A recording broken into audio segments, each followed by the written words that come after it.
Aye. What's up? We're Covino and Rich in for Dan Patrick. Day 2 of the Dan Patrick. That means if you were off yesterday for President's Day and you missed us, you got to catch the podcast or watch it at Covino and Rich FSR. And, of course, that means we'll be here tomorrow as well. Live from the Fox Sports Radio studio. You can watch us on YouTube as we speak. Streaming live. Live chat is up. Woo. Good morning. We're here. At Covino and Rich FSR on YouTube. At Covino and Rich FSR. Or as Danny says, you can see our Botox as we simulcast live right now. You know, I've never got Botox. I'm not saying I'm against it one day. I just don't want to end up looking like Simon Cowell. Too late, bro. Someone told me that's not Botox. Too late. You look like Simon Cowell and Herman Munster's love child. Herman Munster. You look like Herman Munster's love child. You're watching that Cat Williams over and over, huh? Only 2 people have square heads. He says that 50 Cent has a square head like Herman Munster.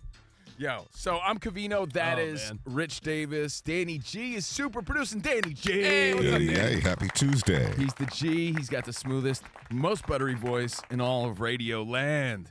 In all of Fox Sports Radio. He's on the phones at 877-99 on Fox. And, of course, on the Glockenspiel, our sound architect, Iowa, Sam. Hi, Sam. Hi, Sam.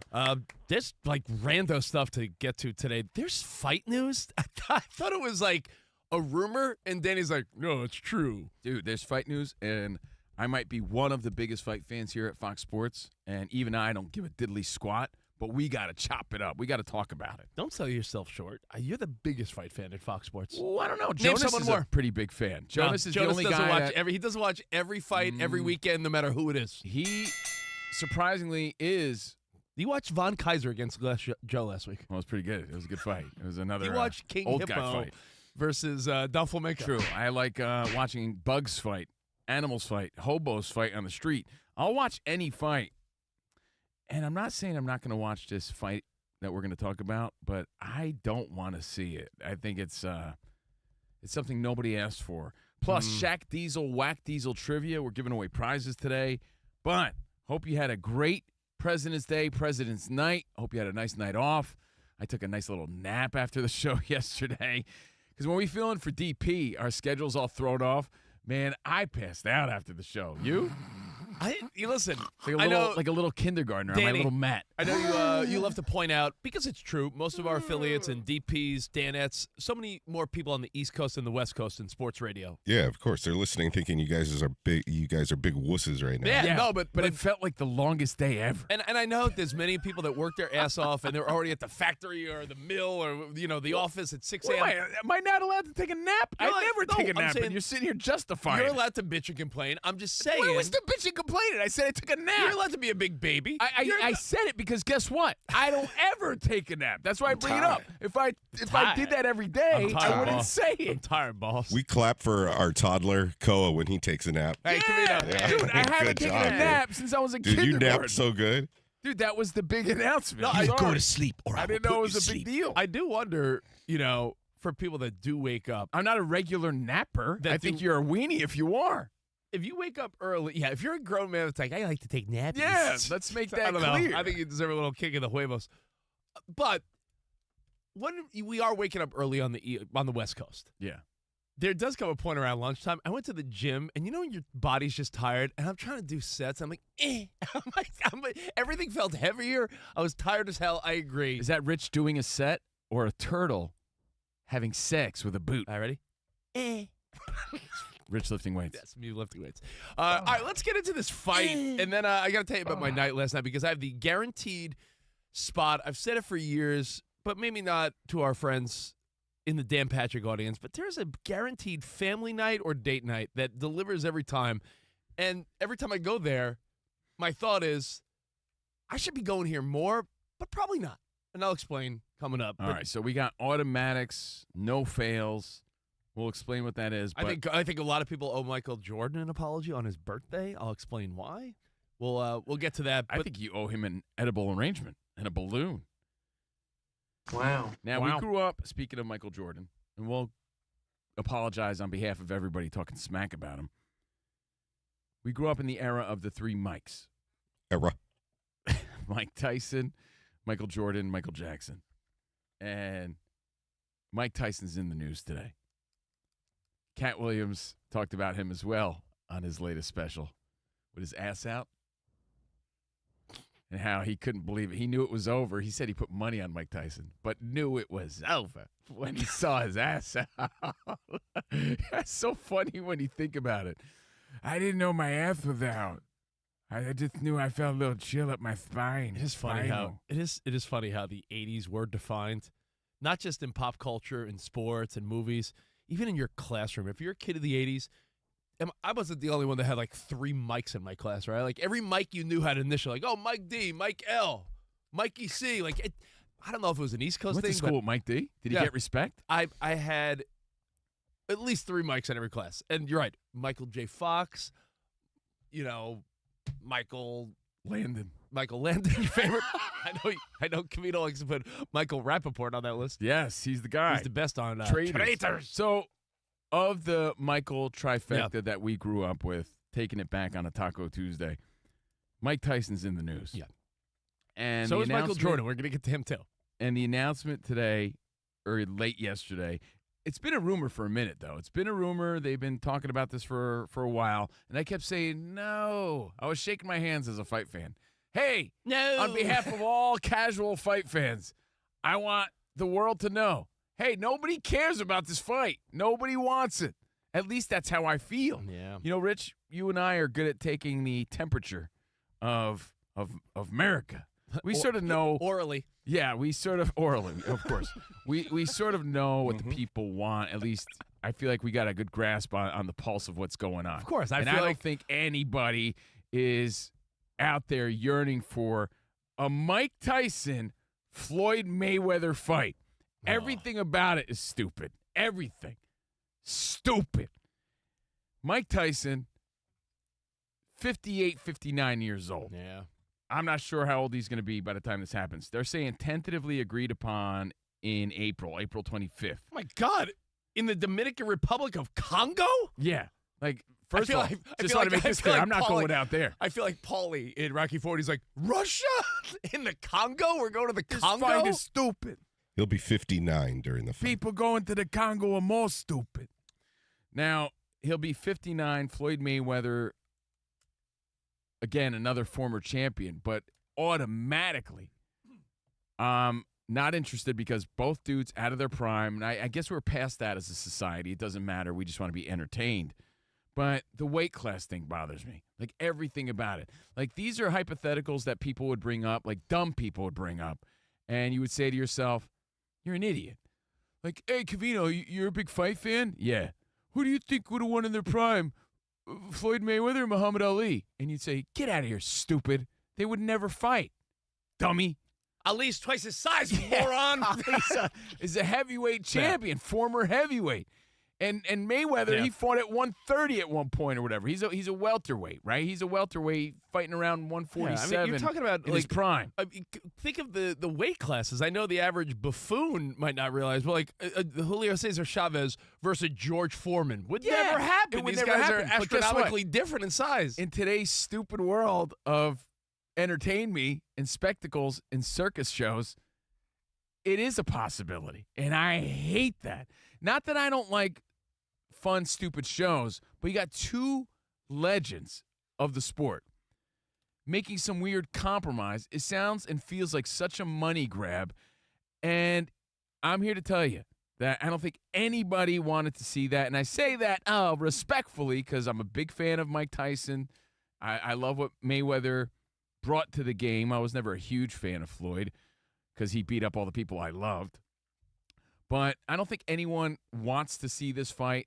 No one was screaming for this fight. And what bothers me even more about it, and probably the most about it, is that I'll probably still watch. Well, I can't take that strong stance of, I'm not watching. Yeah, that would be You ridiculous. know damn well. What else am I doing on April 25th? Well, now here's the problem. The problem is that, like, for instance, this weekend, there's a really good fight. Mario Barrios And Ryan Garcia. This is a great fight. For a fight fan this weekend, you got to battle. But It's a title fight, by the way.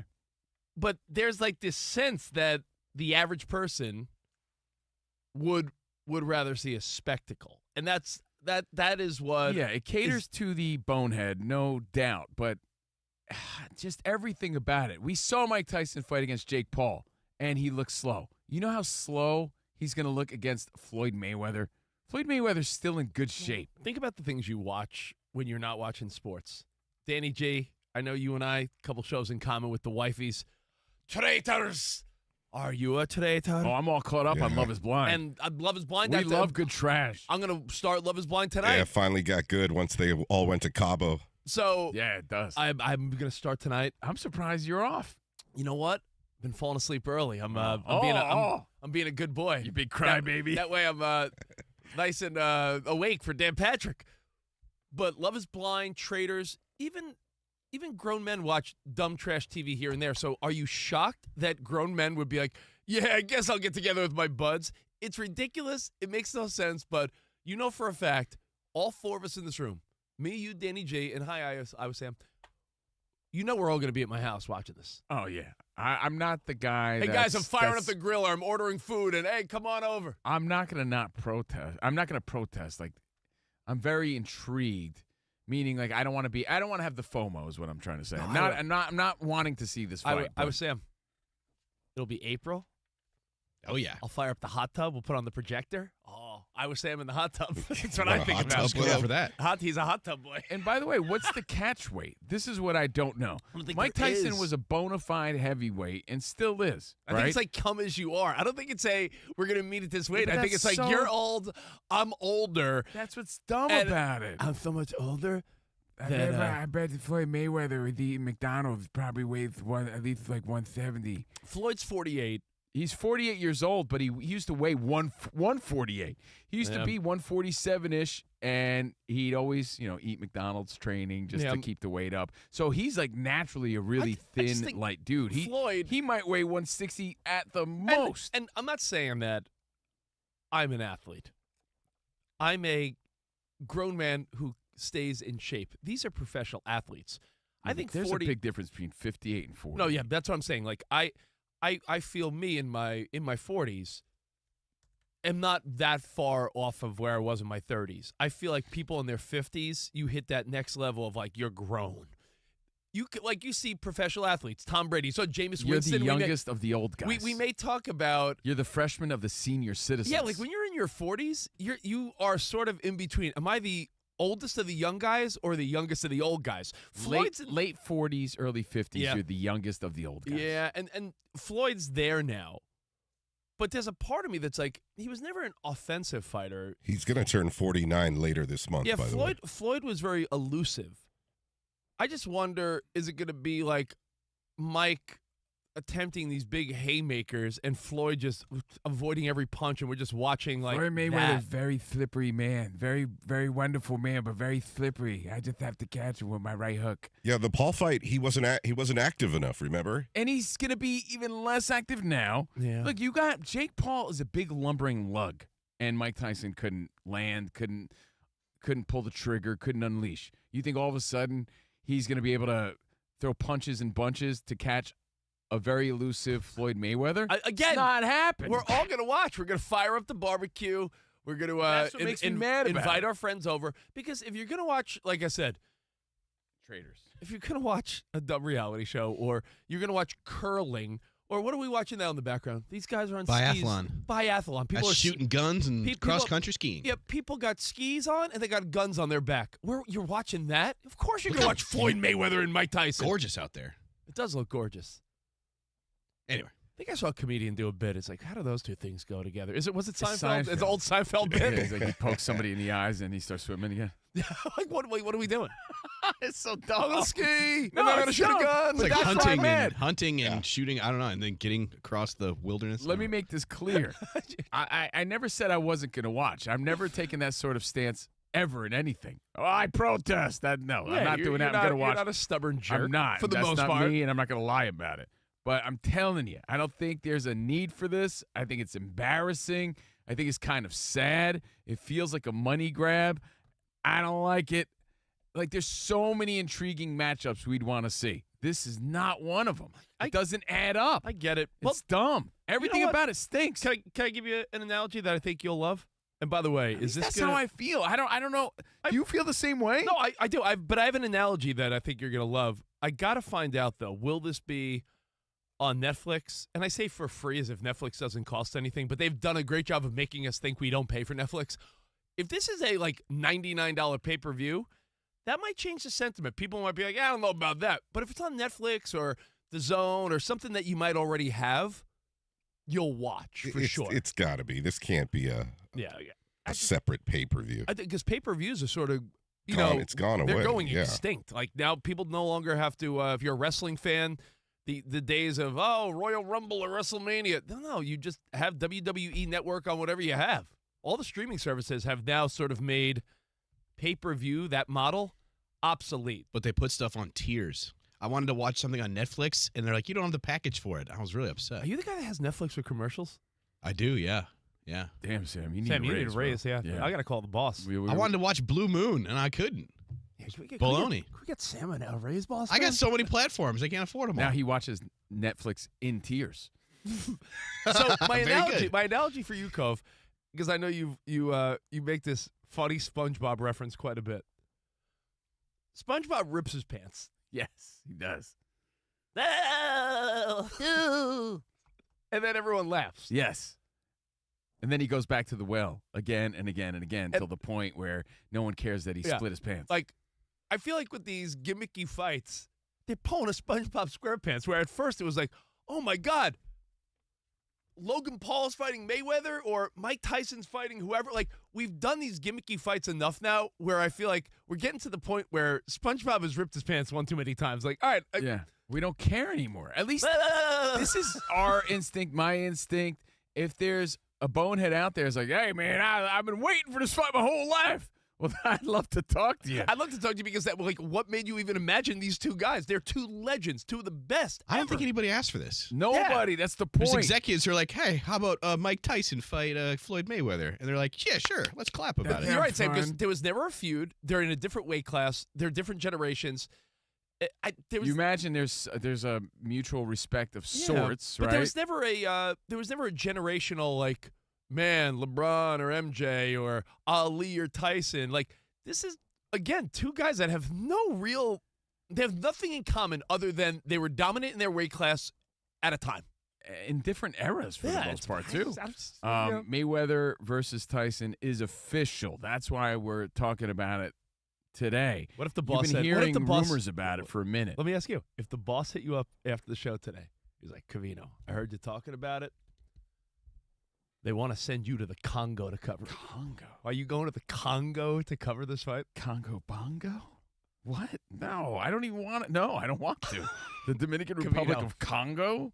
No thanks. One-way ticket for you to the Congo. April 25th, they're saying tentatively agreed upon. They're saying it's official, but it's also tentatively. The date is tentatively agreed upon for April 25th. This year? Like in 2026. 2 months? Yeah. Do you know what that even makes me think even more?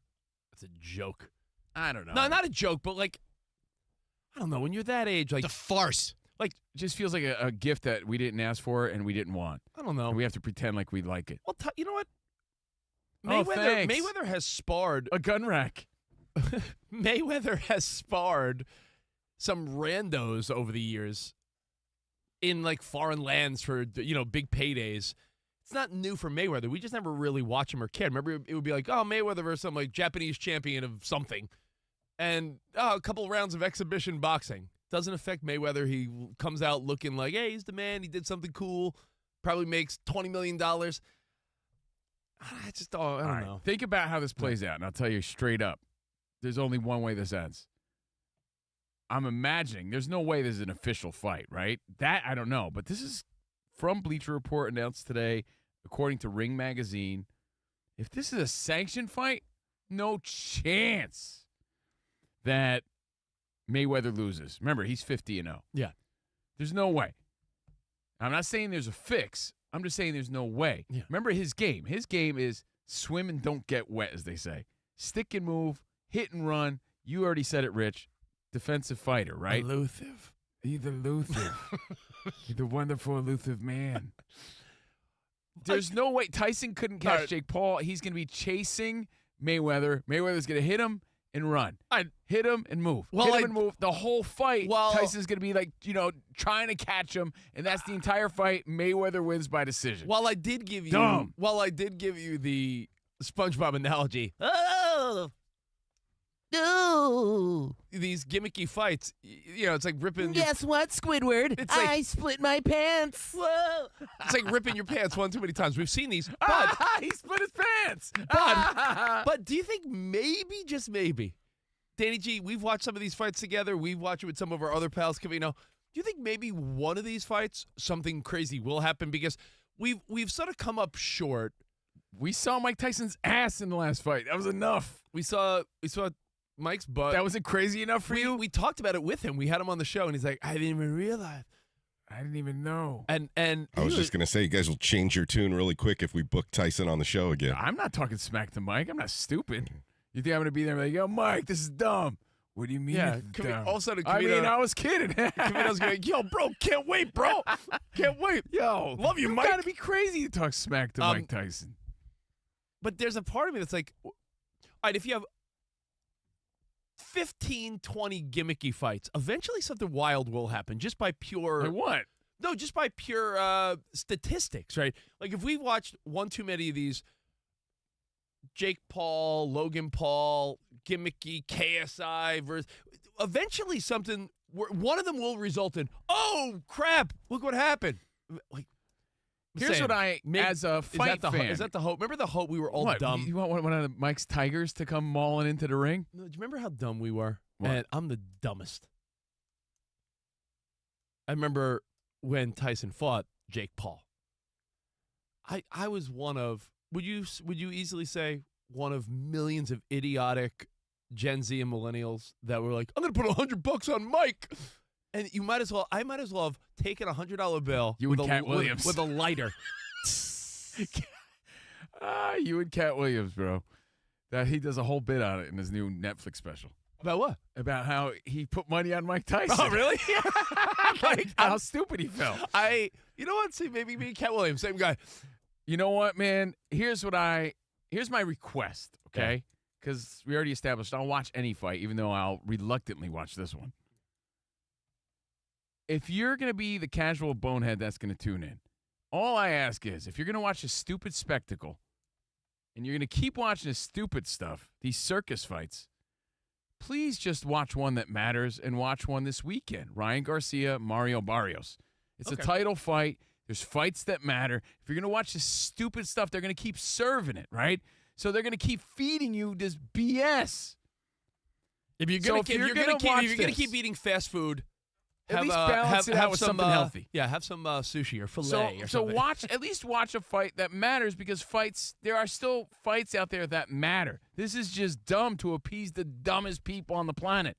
And yes, we're one of them, 2 of them, 3 of them. We're probably all going to watch. We're all watch. But again, we balance it out by still watching fights that matter. That's Bro, all I ask. if you watch the NBA dunk contest this weekend, you're watching this fight. Let's leave it at that. But as Sam said, as we said, nobody asked for this. Yeah. All right. Well, hey, your thoughts. We'll take your feedback. Covino and Rich doing it live in for the great Dan Patrick, and we got more next. I have, like I said, the no-fail spot for a date night or family night. I went last night, and my goodness. There's only one thing bad about it. Oh, yeah, and I'll explain. There's one rub. We'll explain. We'll talk a little NFL. Tyreek Hill on the move. Where does he end up? Danny, are you crossing your fingers that he is a Fernando Mendoza weapon in Las Vegas? Yeah, I don't know. I don't know if the best is behind that cat or not. We'll talk about it. We'll talk about Tyreek Hill. We'll talk some NFL, NBA, Michael Jordan's birthday. A lot coming up. Covino and Rich on Fox Sports Radio. Tires matter, Rich. They're the only part of your vehicle that touches the road. And they're responsible for everything: acceleration, braking, steering, and handling. Tread confidently with new tires from Tire Rack. You ain't kidding. Out here in Los Angeles, a little rainy the last couple days, and you realize how important good tires are when everyone's slick and swerving on the road. You got to know exactly what you're looking for, and that's why they got experts for tire recommendations. They make it easy. Get fast, free shipping, free road hazard protection, convenient installation options, including mobile tire installation, where they bring the tires to you and install them on site. Who do you think you are, man? You think you're better than me? dude. Getting tire deliveries? Yeah, bring them to my office, please. Thank you. And, of course, the best selection, including the full line of Goodyear tires. And they don't just sell tires. They test them on the road and on their test track. Learn how the tires you want tackle evasive maneuvers, drive and stop in the rain, or just handle your everyday commute. Go to TireRack.com/Dan to see their Goodyear test results. Goodyear? No, it was the worst. Tire ratings, consumer reviews, and be sure to check out all their current special offers. TireRack.com/Dan. TireRack.com, the way tire buying should be.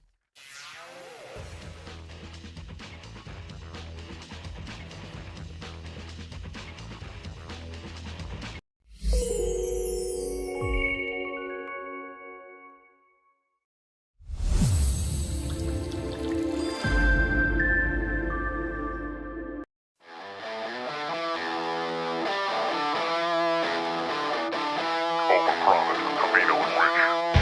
Do it.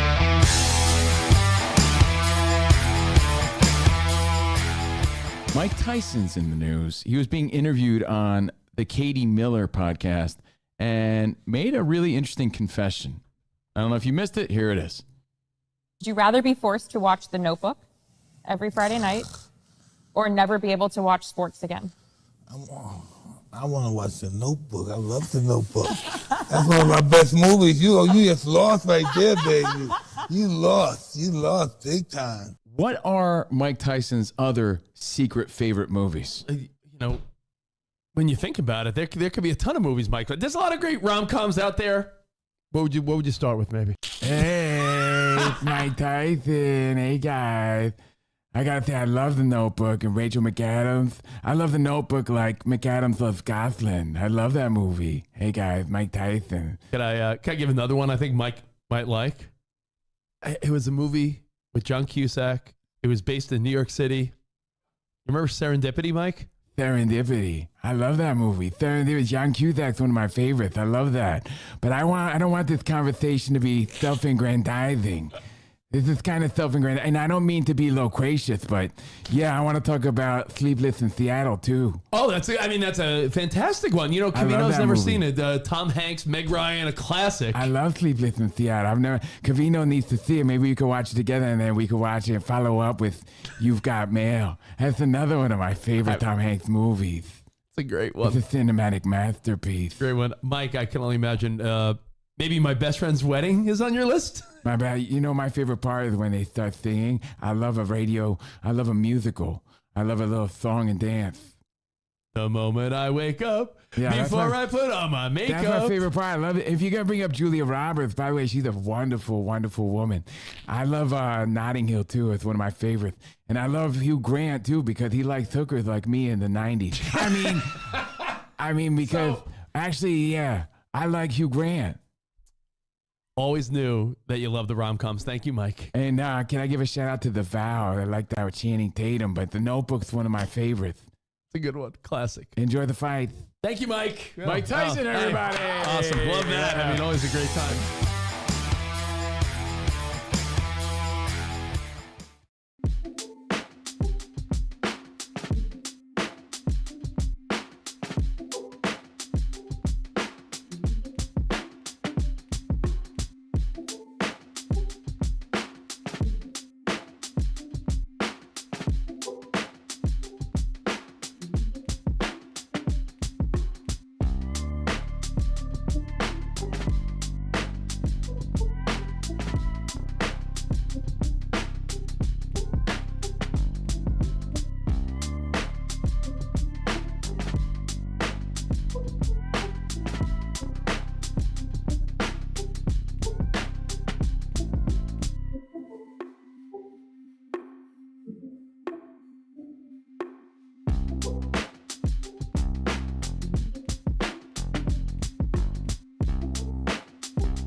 Welcome back to the Showgram program. Covino and Rich, we're on 5 to 7 on the East Monday through Friday. Nationwide, the world-famous CNR on FSR, 2 to 4 on the West. But when they say, hey, you want to fill in for DP, we say, yes, of course, because we know the Sandman listens, and we want to be in his movies. Oh, yeah. Oh, yes, I love those guys.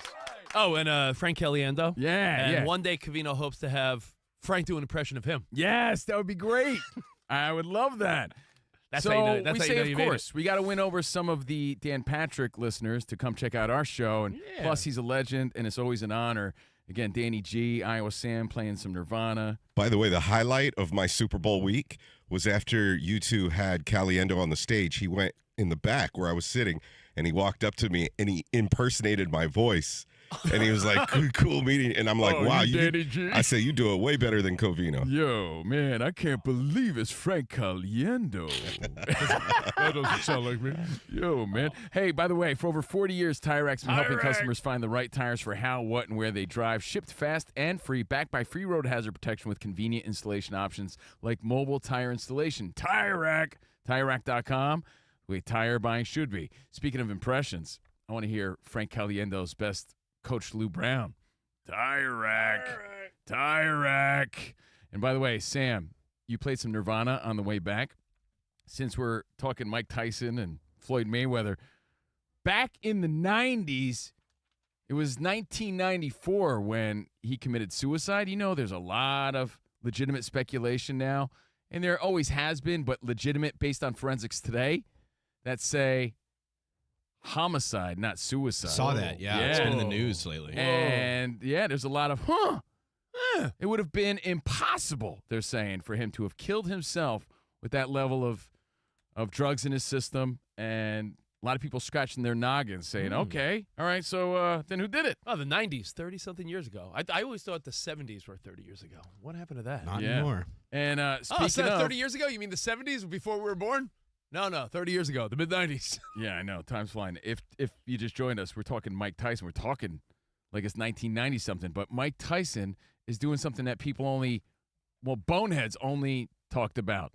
Who do you think would win in a fight, Mike Tyson or Floyd Mayweather? And you'd slap that idiot and say, they would never fight each other because they're in different weight classes, moron. But now, to appease the morons of today, it is happening. And it's tentatively agreed upon for April 25th, but they're saying that the fight is official, and it's the fight that no one asked for. And as I said before, it's like getting a gift that you really didn't want. Like, oh, thanks. Oh, isotoners. Thank you. Thanks. Oh, mittens. Freezy Freakies. They still make these? Oh, hypercolor shirts. Fantastic. Appreciate that. Well, thanks for your feedback. We'll wrap it up. The live chat is up at Covino and Rich FSR, and you can stream us live. You can watch us live. Yo. Watch what you hear at Covino and Rich FSR on YouTube. Stilo and Stockton said the SpongeBob analogy actually hit.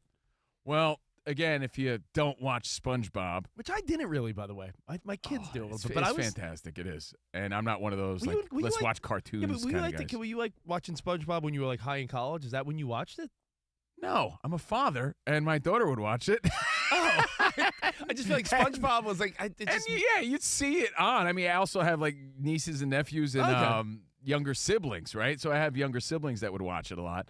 And there was a famous episode where he splits his pants by accident, and everybody loves it and laughs. So he goes to that well again and again and again, and by the end of the episode, no one cares. Look, he splits his pants, and then no one's laughing anymore. We're going back to this circus fight well one too many times. Yeah, like no how one many- cares about Tyson Mayweather. At least that's how I feel. How many times do we get to watch a no longer in their prime legend fight another no longer in their prime legend, or some young kid that shouldn't deserve the shot? I don't, Here's the interesting thing about this. This is straight up just how we feel. Yeah. We could be totally wrong about it. This could be amazing. There might be millions of people out there like, finally, I've been waiting for 30 years for this matchup. I don't know. That's just not me. I couldn't Yeah. give a diddly squat less about this.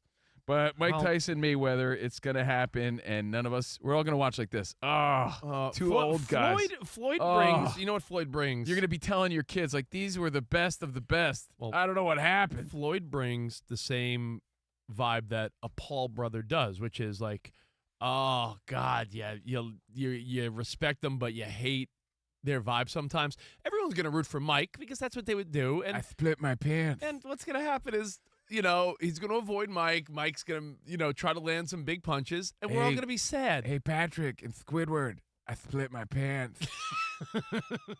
Again? We already saw your ass, Mike Tyson, Well, in the last fight. And by the way, I say that respectfully.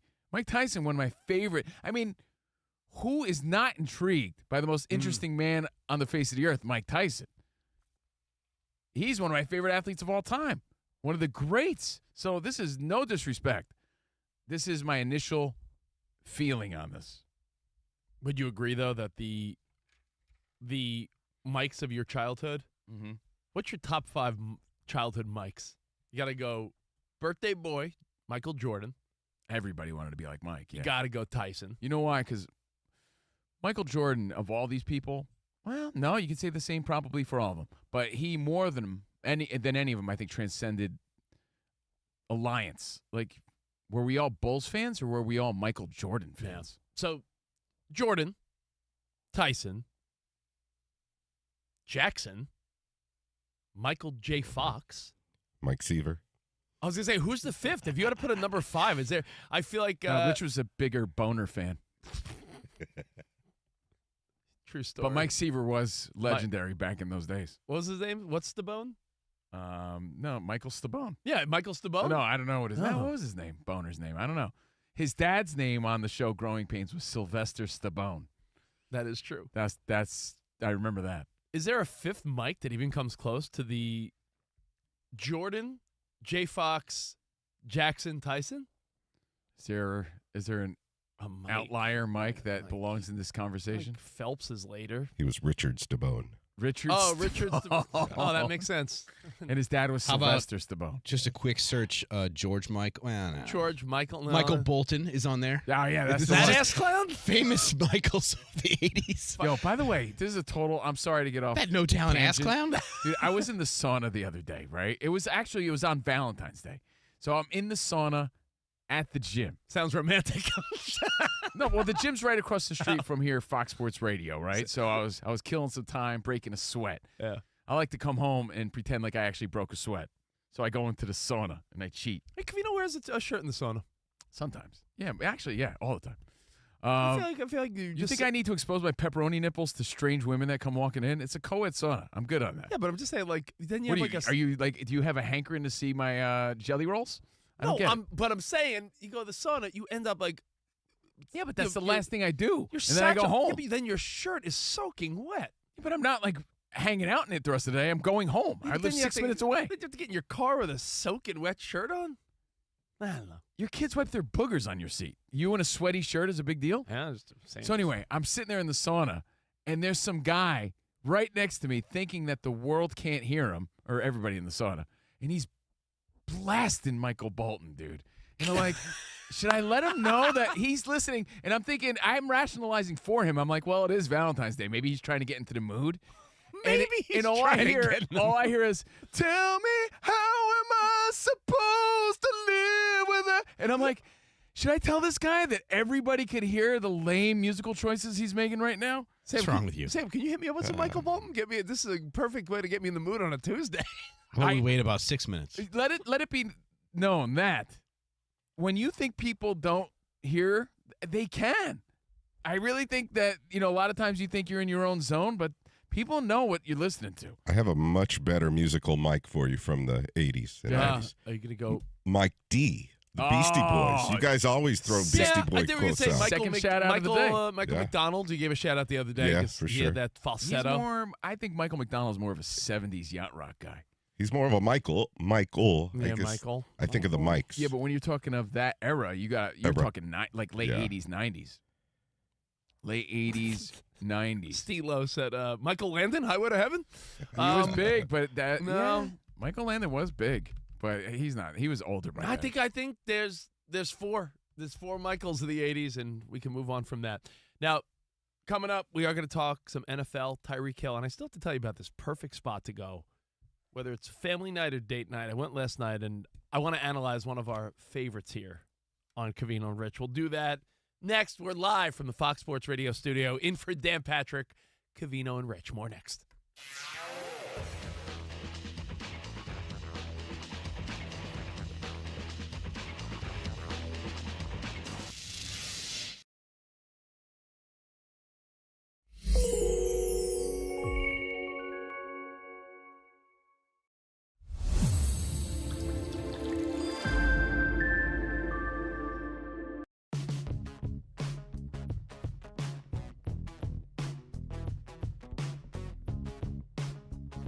Lindor, the fans love him.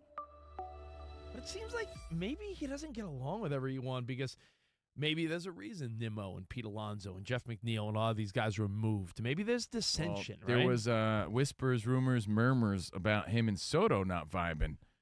And They were- maybe, you assume, you assume that because they're both Latino guys, Hispanic guys, that maybe that's why they vibe.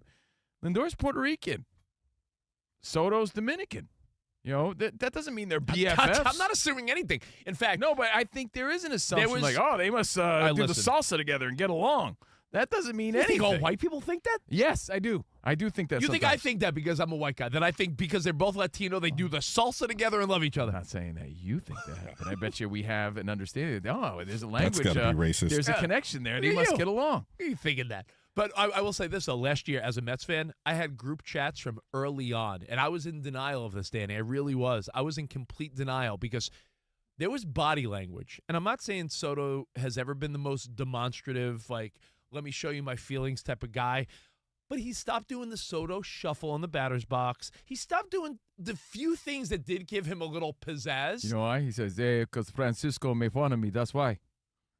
That's what he said. He's not exactly. very kind to me. And my dance I moves. know that we have since learned that Soto was a little butthurt that when he signed with the Mets, Lindor didn't reach out. Apparently, Aaron Judge was a great teammate, and he didn't feel like when he signed that big deal with the Mets that some of the team leaders, like a Nimmo or a Lindor, apparently no one reached out. And that sounds crazy to me because, not to be an ass kisser, but like when this network signed Stugatz to be the new show, I DM'd him like, yo, man, congrats. Welcome to the team. That doesn't make me an ass kisser. I feel like that's polite. Sounds like you're kissing ass. Jesus As Christ. my dad would say. I'm saying doing kissing ass? I feel like it's a nice gesture to welcome the new guy. And Soto was butthurt. And my friends that are Met fans, my chat with my Met friends, which is now called Stern Sits to Pee. That's the name of our chat now. Should change. He did make some good moves. But my Met chat last year was like, yo, watch when one of them hit a home run. They're doing high fives and handshakes with Alonso, some of the other guys. Every time Lindor and Soto, it would be just the most casual, like the little low five. I That's would see it Little all the time. Everybody little- speculated like the little that. low five, and I'd be like, no, they're just being professional. Turns out they just don't like each other. And can you read what Lindor said to the press yesterday? Because I think this is not good. Well, they're saying that Francisco Lindor painted an honest picture of the Mets clubhouse when asked about last season, noting that everyone is not best friends. He says, are we all best friends? That's not how it works in the clubhouse. He says they have a good dynamic and root for each other. And that's it. I don't like that. They're not all best friends. Like, that's not something you sort of say about your teammates. That rubs my cheeks in a really negative way. I don't want to hear that as a fan. Just keep the illusion alive, too. As a fan, like, when we started interviewing celebrities and athletes many years ago, when the velvet rope was pulled back a little bit too much, it sort of rubbed me the wrong way. When I realized that NFL players didn't know everyone on the team, but then, of course, it made sense. Like, I get it. There's so many. 53 guys? Yeah, there's That's a lot. 53 guys. There's special teams, offense, defense. There's a lot of turnover, a lot of Practice players. in and out. But you have this little kid fantasy that they're a team. Well, do you realize? And you know what it felt like to be on a team, and you're like, but they're a team. When I realized they didn't all know each other's name, I'm like, you don't know your own team? but he's on your team. But That's how I felt. You realize, like, when I hear this, I feel the same way. I feel deflated. Like you're supposed to love each other. I don't like it. If anything, like you want pretend. You know how you want people to be genuine and real. It's like radio. It's like radio shows. You think they're best friends, but when the show's over, they all go their separate ways and they don't talk at all. Yeah. That's not what happens on this show. No, you two actually hang out all the time away from the studio. Enjoy each other's company. Sometimes reluctantly, but that's just life. Yeah. But yeah, we actually all get along, and we communicate all the time. It's like it's too much information. I don't like it. It rubs me the wrong way, and to me, it's the opposite of chemistry.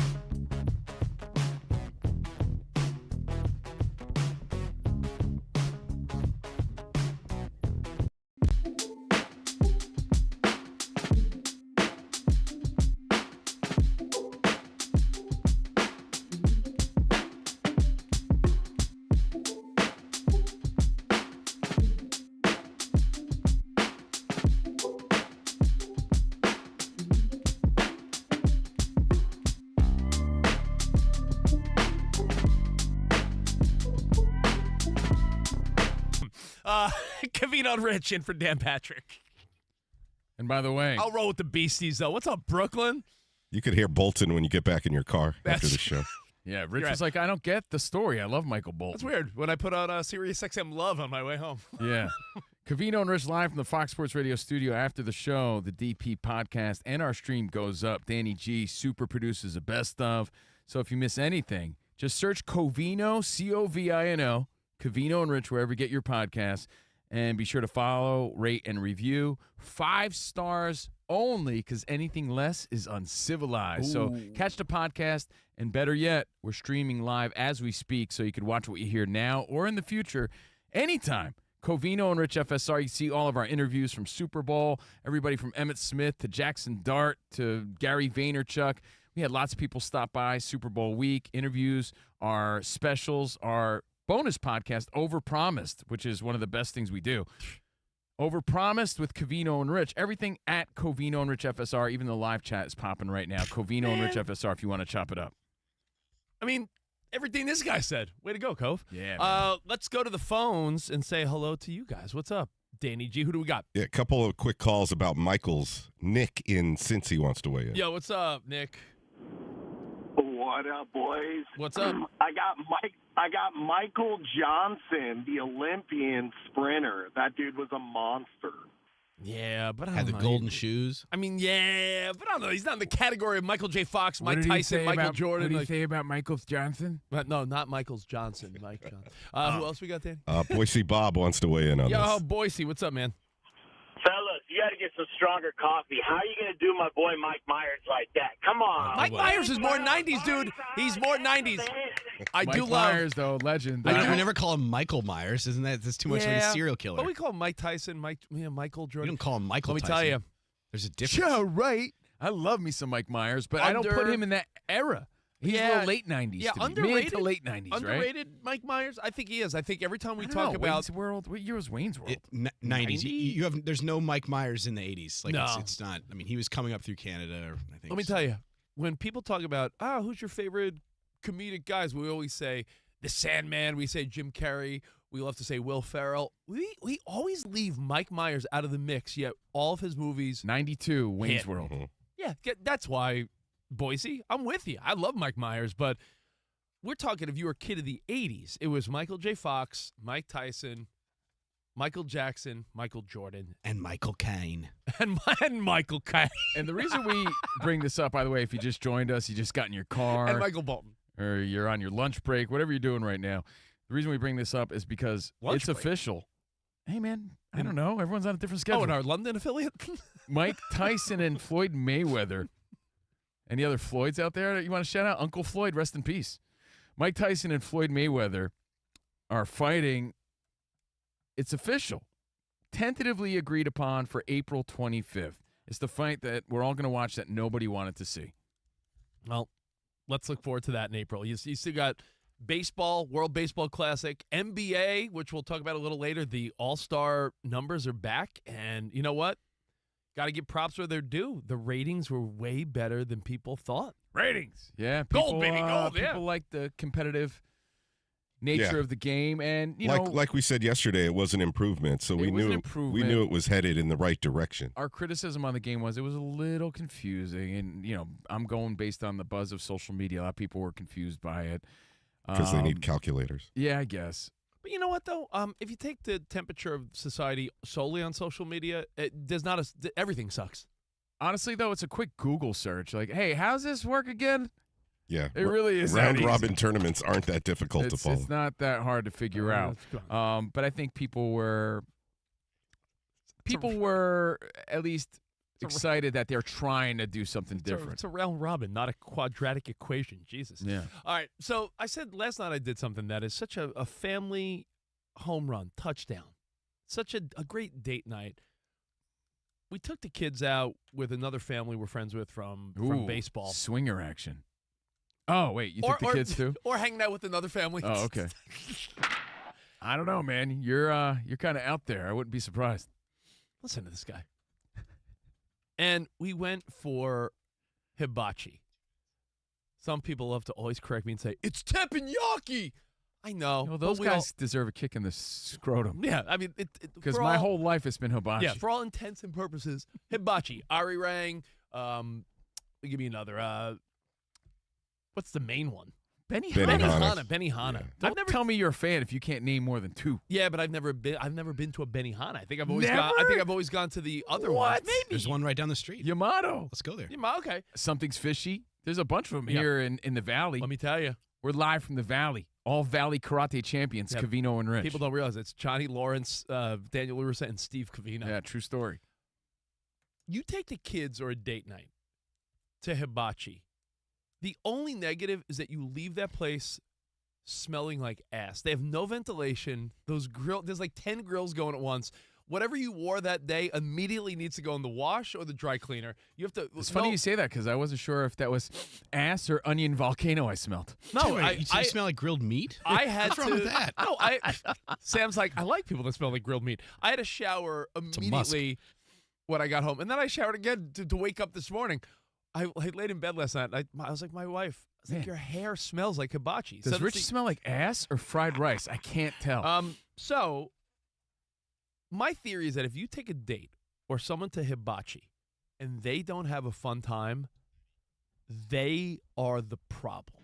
It's the ultimate gauge. If you take someone and they don't like the onion volcano beating hard. They refuse to catch the shrimp. If you refuse to catch a shrimp or a little zucchini piece, if you don't have fun at hibachi, you're probably the worst person.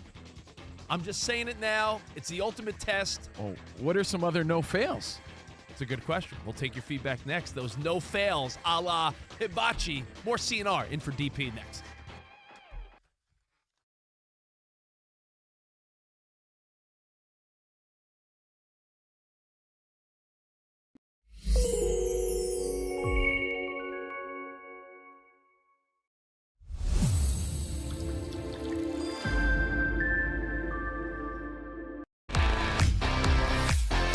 It's Covino and Rich on Fox Sports Radio. Are you ready? Yes! We talk about pop culture, we talk about sports, we talk about life. It's a friendship on the radio. When you talk about the best athlete in the world, you're probably thinking Jim Thorpe, right? I'm thinking Bo Jackson. I'd have to throw myself at the age of 12 into the conversation. You are the home run champion. When you find the commonality between sports and life, those analogies and conversations are the best. You were dating some girl, and you were like, hey, babe, let's watch The Sixth Sense. Her mom walked in.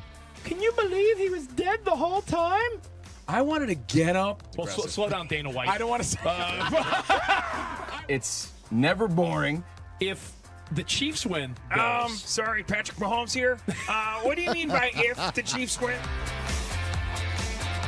Our friendship is real. It's authentic. You can't fake the fun. We're the type of guys you'd want to hang out with at a sports bar. Best way to pick someone up at a bar? Yeah. Go up to a cute girl and say, oh, look at that bozo over there. And I'll point to you. We could make fun of each other, poke each other a little bit. I call him Blubber Lips, Rich Davis, because he never stops talking. He thinks he's the Mexican Fonz. Yeah. At any point, he's wearing a chain. You have a chain on? Always. Of course he has a chain on. That's like asking me if I'm wearing cologne right now. Of course I am. We take a lot of pride in being inclusive and interactive on our show. Just the more the merrier. Josh, Covino thinks that every man should own a leather jacket. I only wear vegan leather. Can you believe this guy? I can't believe this guy. We have a very special connection with our audience, our listeners. People feel that friendship. And I appreciate y'all show. I love it. It's all for you. Thank you. Mike Tyson, Covino, loves to just challenge us with random Mike Tyson trivia. Which accomplished celebrity purchased my sprawling Connecticut estate? I'm going to go 50 Cent. You are absolutely correct. 50 Cent. I love his song. You can't schedule a big event during can't. a big sports moment. My family member scheduled their wedding the same night as a Julio Cesar Chavez fight. Everyone was glued to that fight instead of doing the electric slide. This is weak. Unbelievable. You're very tricky. America, you got sports, you got fun, you got us. Covino and Rich. We're crushing it.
Today is the first day NFL teams can slap the franchise tag on players. The Browns hiring Falcons defensive passing game coordinator Mike Rutenberg as their new defensive coordinator. At the Winter Olympics, the U.S. women's hockey team shut out Sweden 5-0 in the semis.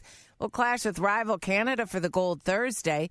American Elena Myers-Taylor celebrating her first career gold medal. The 41-year-old finished first in the women's monobob, says she's still in disbelief. I feel great. It still hasn't set in yet that I'm actually an Olympic champion, that we are actually able to accomplish this. Myers-Taylor earned her 6th career medal. College hoops, Michigan, the new #1 in this week's coaches poll, followed by Houston, Duke, Arizona, with UConn rounding out the top 5. Speaking of #2, Houston, they fell apart in the second half, fall to 6th-ranked Iowa State 70-67 to end their 6-game win streak. That's sports. I'm Ronta Moss.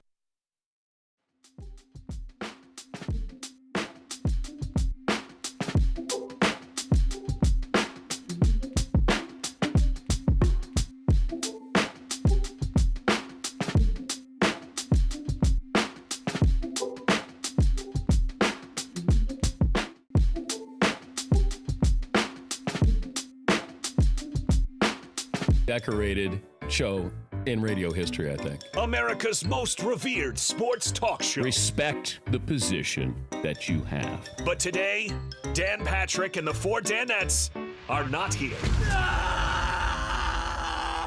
So sitting in for Dan Patrick and hosting the Dan Patrick Show, here's Steve Covino and Rich Davis. Hey, that's us. Steve El Hombre Más Guapo Covino, just a kid from Union, New Jersey, representing the Onion. And that's Rich Davis. What's up, man? Covino and Rich with Danny G, super producer, and Iowa Sam on the xylophone, the glockenspiel. Thank you guys for hanging out. We're live from the Fox Sports Radio studio. Remember, you can catch us Monday through Friday, 5 to 7 on the East, 2 to 4 on the West. And if you really like us, we have a Patreon Monday through Thursday where Rich is uncensored and unleashed. It's true. Get to hear all his crazy stories, all his perversion. What? Patreon.com/Covino and Rich. That paints me out to be a maniac. And of course, we have Overpromise, which is like a hybrid of both. Overpromise is a hybrid of what we do on Fox Sports and our Patreon. That's our bonus pod. That's on Covino and Rich FSR. Covino and Rich FSR on YouTube. That's where you can see us streaming live right now and join the live chat. So you could pretend like you're working and enjoying the fun with Nature Boy and Wes and Stilo and Stockton and Lisa. Everybody chiming in. Chuck Hansen, 1946. Everybody chiming in live. The feedback, I got to say. Nature Boy said, I hate on Philly. I do. I'm a New Yorker. Much love, though, Philly. I do hate on people that smell like hibachi, though. Benihana. I went last night, and to wrap up my thought, if you go out for one of these teppanyaki, Benihana, hibachi type of nights, if you don't have a fun time, you're the problem. I really think that. It is such an experience every time. It's not cheap. You end up smelling like, onion volcano when you get home. What's that smell? You have to immediately throw those clothes in the hamper. Yo, it's not cheap is an understatement. That's like you go there once a year, maybe twice for somebody's birthday or something like that. It was a family of 4. What do you think it was? Family of 4. Oh, it's like $60 a person. Yeah, it was like a little under 200 for a family of 4. It was a nice night out. I love when they do the birthday songs. Oh, you got to fake someone's birthday, right? I mean, Papa San, it's your birthday. Love it. Mama San, it's your birthday. Sometimes I just bust that out. It's your birthday. At the house. Happy birthday to you. Bonsai! Hit the gong. Let's go. It's the best. If you don't have fun at that type of place, onion volcano, beating heart, what are the other tricks? Coca-Cola. Oh, Japanese Coca-Cola? Yeah. And they squeeze it. Soy That's sauce? the best. Oh, I love it. You know what? Is this a crazy idea? I bought one of these for my backyard, one of these nice flat grills. And you got to take lessons, I'm bro. thinking about taking lessons. I wonder if I took a few lessons. Like, there's got to be a hibachi school. I want you guys to come over, and I want to shock the S out of you and just be like, guys, come in the backyard. And be like, and start flipping eggs and stuff. How long do you think that takes to learn? It's a lot of practice. I think I like an ASMR with that sound of like the metal spatula hitting the grill. There's something about that sound and like the food getting scooped up. It's very pleasing. It's always a little awkward though with the mixed company because then you got to pretend like you're friends for that 1 hour with like random people that are sitting there. It's a great place to go with 7 other people because 8 people cover. It's 2 on the end, 4, and then 2. So if you have a party of 8, like 2 families or you and a bunch of coworkers, I agree with Covino. Strangers at a hibachi table, you get the wrong mix of people. It's like, oh, we're sitting with these weirdos. Yeah, like the guy flips a piece of shrimp in his hat and no one cheers. It's like, who are these lamos? Get them out of my table. I don't want their face looking at mine when I'm enjoying this wonderful steak chicken combo. And I always tell the kids, like, you got to clap when he does the onion volcano. Oh! And as I said yesterday, I think you got to drop that guy at 20 and very East Coast Guido style. The guy that cooks the hibachi for you, give him a little, thank you. Man. Hey. That's big time, bro. Who are you, Daddy Stacks, bro? It's a nice night. So any others you want to throw before we get into some NFL, Tyreek Hill? The question is, and here's my only complaint. Yeah. I know the entertainment is there with the chef. Yeah. But there's never like, hey, can I put do you guys have the game on? There's no TV at those places ever. But I have a question. I need that. What sensory overload do you need? The show of... Because it's a fun atmosphere. It's not like you're at a stuffy, high-end restaurant. You go get away from that. You want to embrace like the show. Are you being pandering sports guy right now? You need a game on at hibachi? Every time I'm at one of those places, I definitely have my phone up watching like the Yankees or a fight or wherever. Whatever's on. You can't go out to dinner and not watch a game. I feel like that atmosphere is also conducive to you could have the game on. What if it was a bunch of TV monitors, but it was just more guys doing hibachi? Just one. There's just like, oh man, that hibachi sports guy at table 6, he's got the skills. Why do you prop your phone on the guy's hibachi hat? Oh, that'd be cool. I don't want to sound insensitive here, but the location we have right down the street from us, Brenda and I took the family last year for a special occasion, and a couple grills away was Stevie Wonder. And I don't know if it was. What is he going there for? Well, Brenda gave me a dirty look because I'm like, he's missing the show. No way he's catching that zucchini. He's enjoying that ASMR. Okay, all those clanging sounds. Yeah, that must be amazing. Yeah, That would be frustrating. Everyone else is clapping, and you're like, what? Covino and I have been Trust to. me, he's enjoying it. Covino and I have been to so many of these places. Like, even if we're away on a business trip, if there's one like down the block, like, yo, you want to go do hibachi? I feel though sometimes if I get some like young dirty white guy, I feel like I'm robbed. I feel like the cultural experiences. Well, if you're gonna say that, like, I feel that about, and I could say this because I'm a half breed Vato Loco forever. Yeah, when when Julio comes out and he's the cook, I'm like, come on. Covino wants a Japanese I'm chef. not, I'm not saying they're Maybe not he as was good. trained by the master. Of though. course, yes, I get it. He's a master hibachi chef. He's trained by the best. He's a black belt. But I don't know. I'm like, I'm telling you, it's the best I don't place. need a guy. I want a guy that looks like me. I want a guy that looks like that. Give me something else that's a no fail where you got it. and you go and it's like if someone doesn't have fun, they're the problem. So it's hibachi night. Wait, so Rich, you're telling me you don't want Brad being your hibachi chef? I'm just saying, like sometimes I'm like, Hey, I'm Brad. I'm Brad. Yeah, Who come ordered on. steak here? How do you like it cooked? Get out of here, Brad. Brad doesn't do a good onion volcano. But here in L.A., you never know who you're going to get. Though you could say the same about me after I learned these skills. Okay, no Sam, fails? you're right. The sound of those spatulas on the grill. What are the other automatic no fails in life where if you take your family or a date and they don't have fun, they're not entertained, they're the problem? So this is an automatic, hydromatic. I got one. Let's hear it. And these are rules we've lived by for years, Rich. Hibachi is like a great date spot, great family spot where you're almost guaranteed to have a good time. If not, something's not cool. Something's not right. So hibachi night, for sure. Yeah. Like, who's not entertained? I'm like a 6-year-old kid. Like, give me the hat. I want the whole experience. I love that stuff. I love when they So cook in much front fun. of me. It's so much fun. It's a no fail. Comedy shows. Yeah. Yeah. If you can't chuckle at Chuckles, something's wrong with you. Even if the comics are bad, there's funny in them Yeah, you're bombing. having a few drinks. They force you to drink. You're out and about. So you're already intoxicated. So I just feel like even if you go to a comedy club and no one's really that funny, the funny is in the fact that no one was funny. Like it's hard to go to a comedy club and be like, man, that really stunk. Because even if it stunk, the funny's in, oh my God, how bad were the comics? You Like, might not do it that often, but if you're going out to a comedy show and that person you're with is not bringing a laugh or two, man, you're with the wrong person. I have one. What do you got? And I know it could cost money and there's some lines involved, but once you get inside, if you can't have fun inside an amusement park, you're the problem. I agree with you. Yeah. Absolutely. Yeah. I don't like rides. Wah, wah. Like at Disneyland, you see some here and there, because most of the people in there are having fun, but you see some people you know they got dragged into the park. But even if you don't like rides, right? And that was like my mom growing up. She always stood by the strollers or whatever. Like, come on, Mom.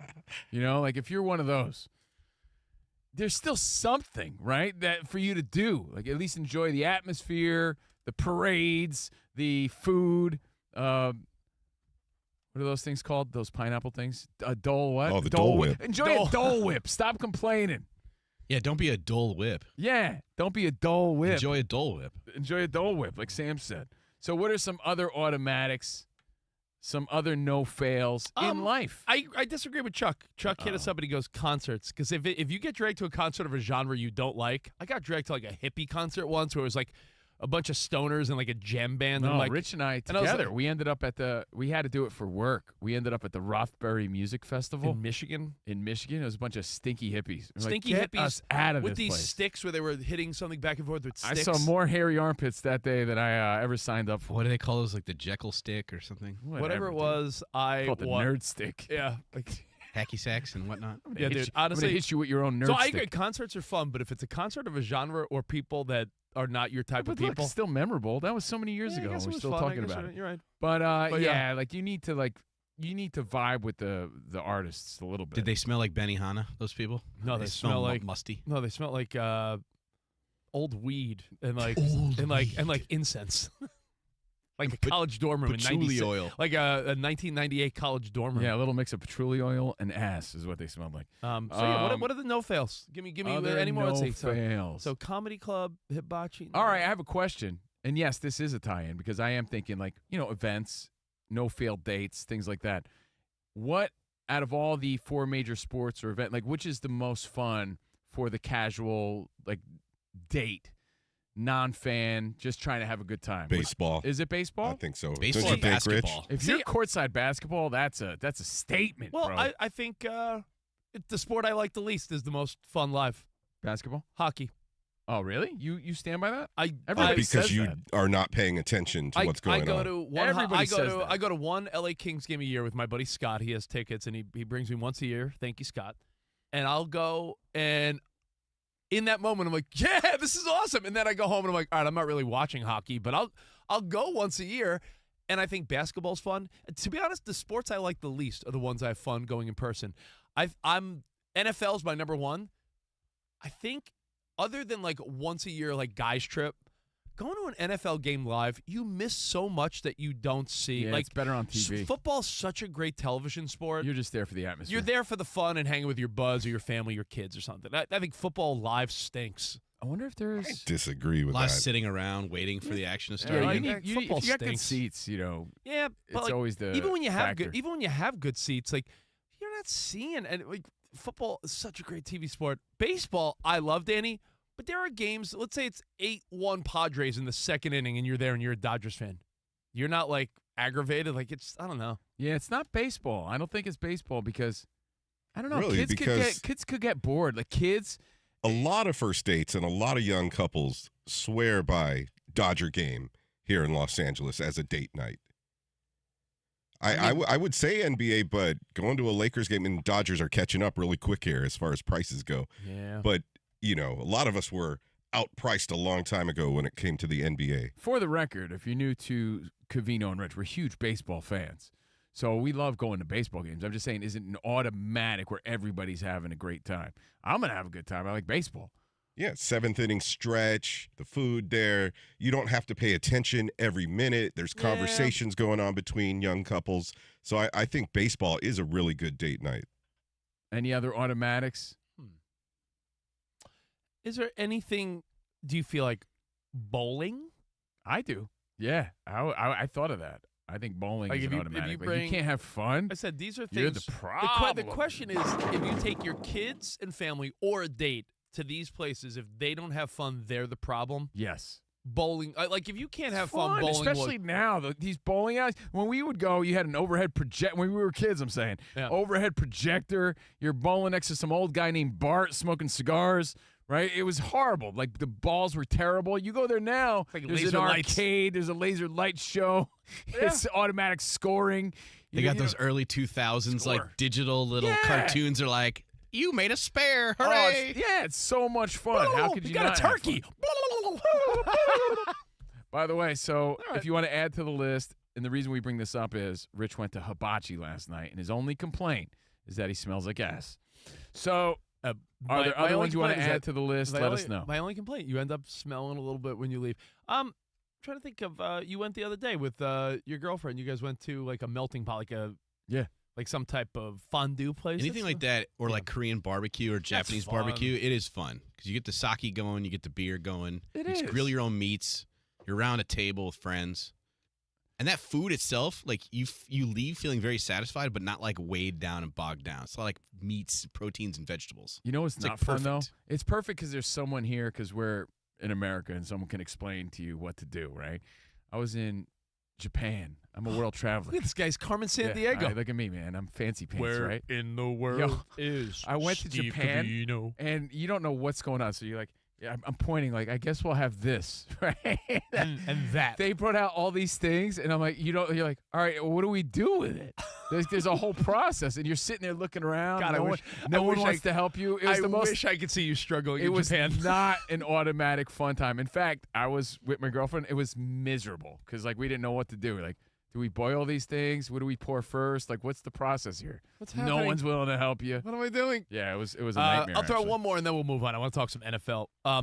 Would you say some type of top golf type of place is a no-fail? Just hitting a bucket of balls and having some, food and drinks. Is Top Golf a place where you don't have to be a golfer to hit some balls and have fun, though? I agree with that. My only suggestion is this. I went recently in Idaho. There's one in Idaho.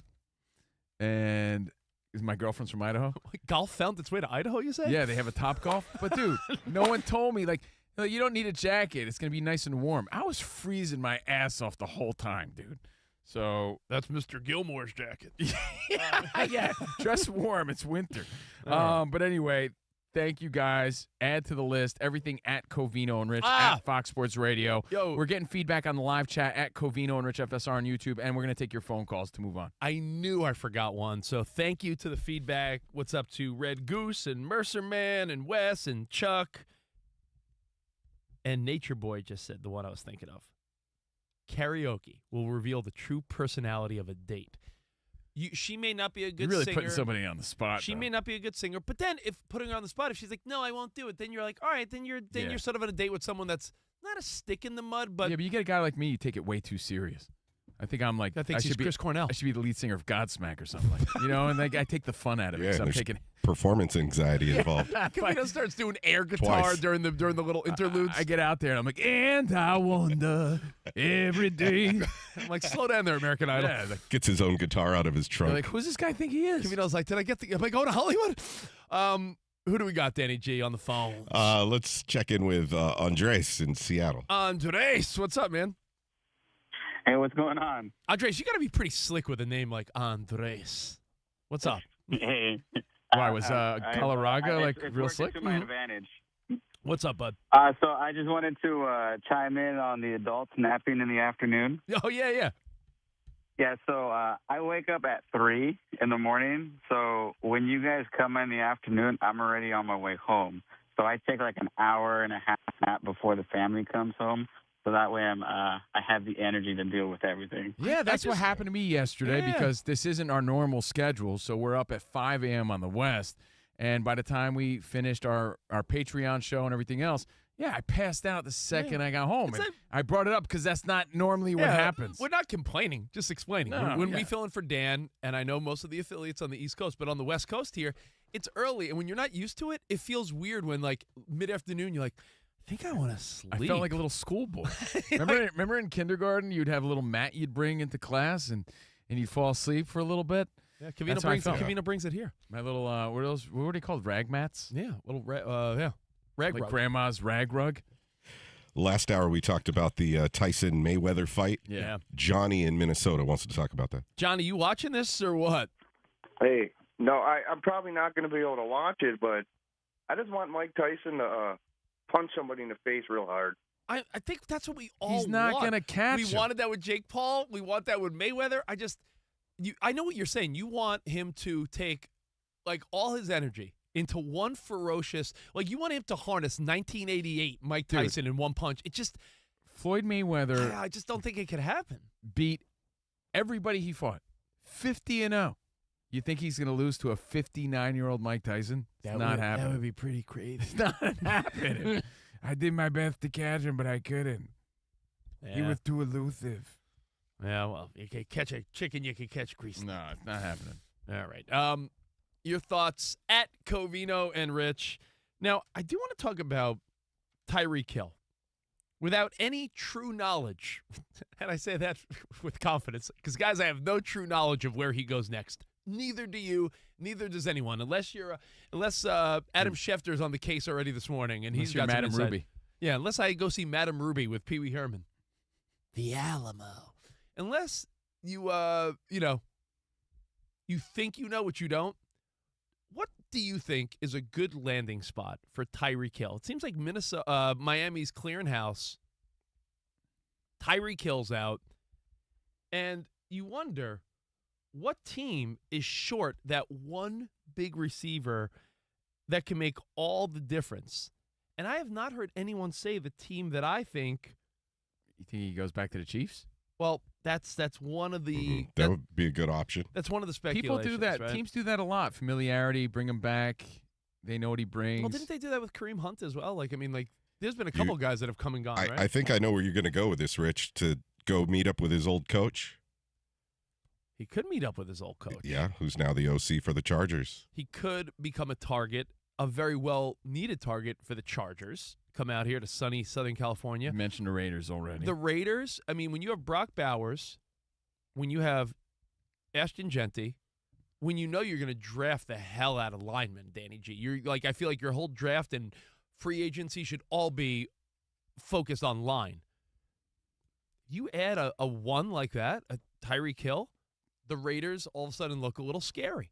You got to wonder what the money is going to need to be. Yep. He's coming off a major season-ending left knee surgery, which happened in late September. So is he a bargain, or is there still gonna be a demand? What are we thinking? Chuck Hansen says, Chuck Hansen, 1946 on the live chat at Covino and Rich FSR says, the Giants with Dart and Neighbors. Yo, Jackson Dart. Wes in Idaho says he'll be at home taking care of all of his kids. Imagine it's Jackson Dart, Cam Scadaboo, and then he's got Malik Neighbors. Stilo saying And Titans Tyreek? with their new Oiler makeovers, their new uniforms, new coach, new getup, maybe a new Okay. start for him there. All right, let me throw this one in there. It's a team of aging stars. And you know where I'm going because I can't have a football conversation without being a little bit of a homer. They got a little cap space. The 49ers. McCaffrey got through this year healthy. Purdy, I think, while the Niners were banged up, Purdy, I think, had a big year stepping forward. I think Purdy in moments were like, oh, wow, all right, he's getting better every year. Yeah, he looks solid. Kittle is shooting to be back week 1. When you look back, no complaints on Purdy last year. Week 1. Not that I remember. Kittle wants to be ready, even if it's week 4. You got Kittle back in the mix. McCaffrey. You're going to get Fred Warner and Bosa and all your defensive stars back. A couple guys stepped up last year. You know, Big Trent Williams is coming back for another year. It seems like the same team's in place. What were the 49ers missing last year? No offense to Juwan Jennings. I like him. But he's not a true number 1. He's a great number 2 wide receiver. But they couldn't stretch the field. And Ricky right? Pearsall was hurt a lot of the year. So if you added the 49ers lack a 1. I know there's rumors that a reunion with Deebo Samuel, but I feel like you're just adding another aging guy to an already aging team. I don't know. You don't think a deep threat like Tyreek Hill could work well with a Kyle Shanahan offense? Tyreek Hill, for the record, 31 years old. Yeah, about to be 32 at the start of March. Well, I don't know why you're not hearing any 49er rumblings. Maybe because the 49ers feel like they don't have the space, the cap space. Maybe they're thinking that type of guy doesn't fit into the Niners vibe. It'll also be his 11th year in the league. So it's just a matter of how healthy he is and how willing these teams are to take a chance on that. Your Niners had a little bit of noise with your roster last year, Rich, with drive-bys of the stadium at 100 miles an hour. Yeah. I mean, so you've had some players where maybe your front office and your coaching staff doesn't want any more headaches. I mean, think about it. The Niners are supposed to lock up Brandon Ayuk, and that never happened. He's going to be somewhere else. So the Niners, that money's off the books now. So, hey. But Tyreek may play with a little bit of a chip on his shoulder coming back, and if he hasn't lost too much of a step, that's the thing. We're going to have to see how he is after, he heals up. Is he still the cheetah? I guess we'll see. Your thoughts? I would like to see him personally on Danny G's Raiders. I think that would be cool. That would be a cool fit. I think that'd be a cool Dude, fit. For all those years, I had to watch him torch the Raiders defense. So I'm not going to complain if he's on the other side. You know what? Make your case here. Dan Patrick, DP Nation, the Danettes, Covino and Rich filling in. Where do you think Tyreek Hill makes the most sense? If it doesn't even need to make sense, I want to know from you, where do you want him? Like, what would make your football dreams come true? We'll take your feedback next. More Covino and Rich right here on Fox Sports Radio next. Have you ever wiped with a piece of dry, single toilet paper and wondered, is this as good as it gets? Oh, that's unfortunate. Well, it's not.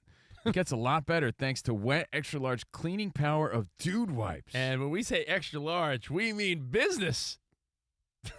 Extra large. No matter what the size of your mess from top to bottom, Dudes has you covered for a confident clean. They comfortably clean up whatever TP leaves behind. No more maintenance wipes. Debris? No way. Irritation? Not a chance. It's time to make the trade of the season and switch from TP to Wet Extra Large Dude Wipes and start experiencing the confident clean of Dude Wipes, made from 99% water and plant-sourced fibers, coming in a variety of scents and sensations like mint chill. Rich, you smell like a little bit of shea butter mixed with hibachi. To protect your end zone. Well, join the movement for cleaner movements. Get it? Live that skid-free life. Covino's been wanting that since middle school. Available at Amazon and all major retailers nationwide. Dude Wipes, best clean, pants down.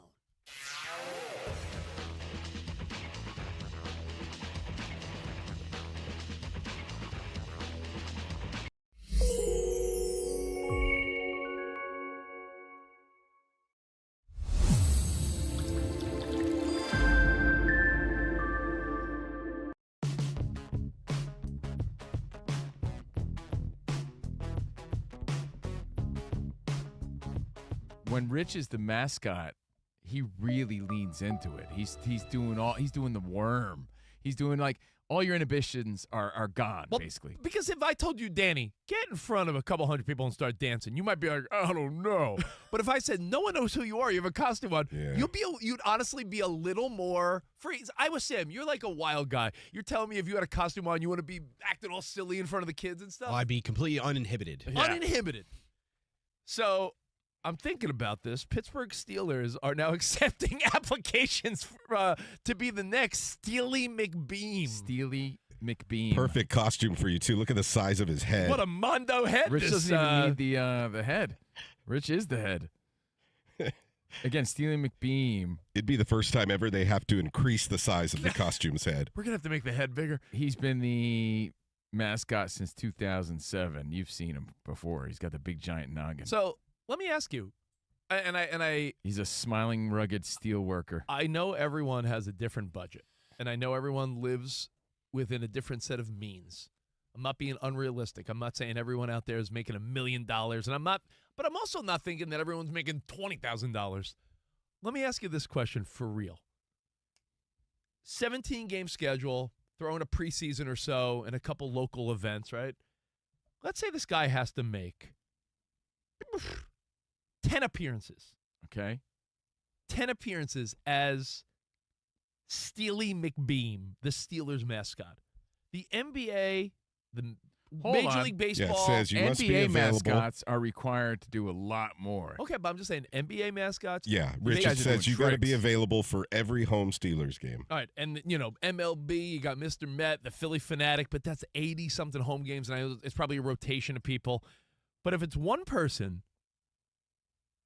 8 to 9 home games, depending if you have that extra home game, 17-game schedule. You also appear at charitable events and sponsored events and things like that. Yeah. So there's some more responsibility. What salary do you think would be required for anyone to be like, yeah, I want to do that? I think it's like $50,000 a year. I think Rich would do it for free. Rich would do it just for the high fives. To be the greatest guy. Hey, man, you're a really You're the great greatest guy. You're the greatest guy in Pittsburgh, Steely McBeam. You're a really great Steely McBeam, man. I know, thank you. I'm going to the Children's Hospital tomorrow. Yeah. All Hey, right, man, so you do a really great job. You do nice things. Like Danny said, you go to the Children's Hospital. You go to some local events. Yeah. But it's still a job. So my thought is, What's minimum wage? yeah, but you can't pay someone. This is a job. You can't expect someone to give up Hey, their those Sundays. Those and, plants on Super Bowl Sunday made $18 an hour. And Rich, Remember the shrubs? you weren't far off. A minutes-long research here shows that Steely McBeam makes around $60,000 per year. I wasn't off. I mean, you got to think it's not for a full year, and it's not like a 9 to 5. And think about this: if you're a big Steelers fan, part-time work, or you're into it, it's. I think it's fantastic freelance work. In fact, you could say if you're one of those people that have multiple gigs going on to, support your family, life's expensive. If you told me someone made 60 G's doing Steely McBeam, but then they had a normal, regular weekday job, and that's what got them, 2 salaries coming in,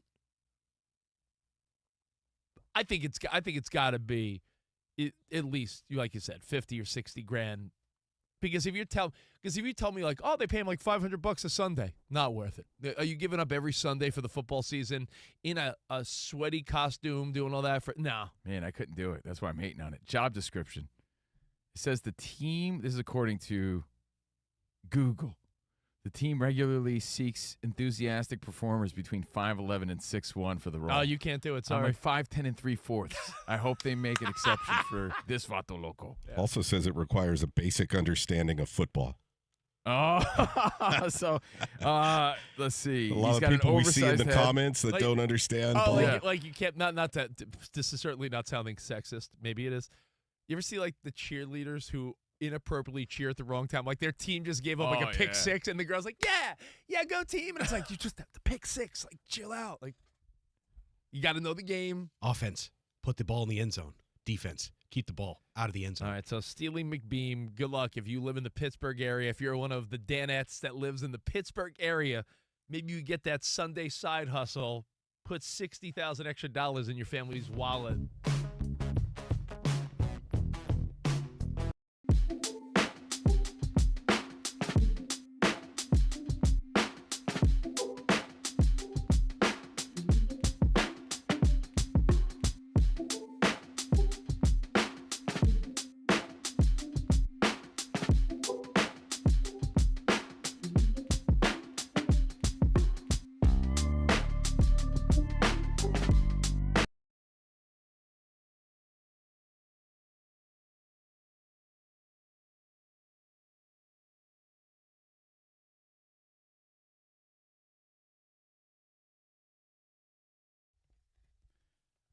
Sam with the Led Zeppelin. Have you seen Becoming Led Zeppelin on Netflix? No. Worth the watch, bro. Can I watch that with my ads? With the commercials, You know the on second tier? thought, you have commercials on your Netflix, so skip it, Sam. It's not I'm worth like a lower class of society with Yeah, that. man. I'll never watch your Netflix. That's for sure. Work a little harder, Sam. Sam's like, you want to come over and watch? I'm like, nope, not at all. You know what I'm embarrassed that I haven't watched yet? Not Love is Blind. I haven't started that. But Rise of the 49ers. My dad's like, my dad was disappointed. He's like, how have you not watched yet? He's like, that was your childhood. Joe Montana and Jerry Rice. He goes, I gotta be honest, I'm a little disappointed. He said it's fantastic. So I'm going to watch that tonight. With Tom Brady. Rise of the 49ers, the 2026 AMC documentary narrated by TB12. Well, hey, you want to add to that experience? Have a nice drink. You want the vibe of a drink, that smooth, warming kick, especially on game day without the hangover? Ooh. That's RK Zero Proof. World's first zero-proof spirits with their patented warm molecule. Ooh, same feel. Zero alcohol, all the cheer, none of the regret. Try it at rkzeroproof.com. And you know what? Interestingly enough, one of the great sponsors for Dan Patrick, RK, right, ties into something that Wes in Vegas hit us up with. We were talking about the no-fails, like where to take someone. And if they don't have fun, they're a dud. You know what? I just took a little break before and had an epiphany, and I thought of something else too. We said, hibachi. We said a comedy club. We said maybe like a Top Golf type of place. Karaoke. What did you come up with? Well, we were also talking about the greatest of Mikes because Mike Tyson announced his fight. Yeah. With Floyd Mayweather. Mm-hmm. If you throw on Back to the Future, because I feel like it's such a timeless classic that everybody can enjoy. I mean, who doesn't? I feel like that's an automatic. If you're sitting there in a room and you're like, when's the last time you seen it? Oh, it's been a few years. Or imagine if someone's never seen it. Oh, wait till you watch this, and they're not saying it's a great movie and they're not enjoying it. Man, there's something wrong with them. Yeah. I think that's an automatic movie. Back to the Future. It's so good that movie theaters each year will play it as a retro showing. If there's in the one theaters jabroni packed. that says, "Yeah, it was I didn't like it," then I don't think we could be friends. I'll be honest. It's been argued as the closest thing to a quote perfect movie. Even Rotten Potatoes says it's a perfect It doesn't movie. need to be your favorite, but that's a great thing. I don't know. I know some people that aren't into things that other people like. There's people that are like Game of Thrones, hated it. Star Wars, not a fan. Godfather, meh. There's things that people don't like. I don't know if I've ever met someone that's like Back to the Future, hated it. Like never. I've never met someone. That's a great point. But you said Godfather. Rest in peace, Robert Duvall. Yeah, Robert Duvall, 95. Rest in peace, Robert Duvall, and rest in peace, Jesse Jackson. Jesse Jackson passed away. I just saw that. Yeah. Now to tie it all together, the no fails, like when you're hanging with friends or family. Wes goes, it'd be hard for someone to go to Vegas and not have fun. And you know what? I thought about it because I love Vegas. However, I read an interesting article, and it ties into everything. Vegas could be overwhelming for the wrong people. It ties into Dan Patrick's sponsor, the non-alcoholic drink. It ties into Wes saying Vegas, and it ties into this article I read out of the New York Post. Give me a second. I got to find this right here. I don't believe you read it. I believe you just saw the headline, and now... Actually, it wasn't out of the New York Post. It was out of social media. No, it is an article, though. Oh, boy. Already getting the details wrong. Rich read it on a cereal box. He's not reading any news article. I read He's it lying. in a meme, guys. It's on the back of a shampoo bottle. Yeah, Rich read this on a billboard somewhere. You read a blurb. Yeah, he didn't read any article. Interestingly enough, because I love Las Vegas. Probably because I like gambling. Probably because I like partying. And probably because I like good-looking women. And probably because I like all the things Vegas has. It's like a combination of You all like my that spot called the Green Door. That's what you like. That's not true at all. Yeah, That it is a is. swingers Hey, club, and I'm not a swinger. I don't know why you say Of all the people in the studio right now, we got the whole Covino and Rich crew in for Dan Patrick. Who's been to the Green Door in Vegas? We went with a bunch of people. No, don't goof, we me. I've never been. Hey, Dan, have you ever been there? No. Hey, Sam, you ever been there? No. Which guy talks about it all the time and has been there? Rich. But I didn't participate in anything. Anyway, Vegas brings out all the smut, right? Vegas brings out all the vices. Gambling, drinking, partying. Get this. The headline reads, Las Vegas is dying. And it's all because of Generation Z. And this is an interesting thought because I think Las Vegas you think over the last decade or so, a growing city. They just got a hockey team a few years ago, rumors of an NBA franchise. They got the Raiders. They got the A's moving to Las Vegas. So you're thinking. They got the Sphere. They got a new slogan. Hello, they have the Golden Knights and the Aces who have both won championships. They went from what happens in Vegas stays in Vegas to what happens in Vegas only happens in Vegas. Like, they're trying to make it way more family friendly. Well, I think that's the key, and I'll tell you why. Vegas is dying, and I'm thinking, how can it be dying when all this stuff is being added? Terry Fader better step his game up. They're saying Penn and Teller just don't bring it anymore. Yeah. Now, here's the story. Let me read this to you and let me know your thoughts. Las Vegas, their economy.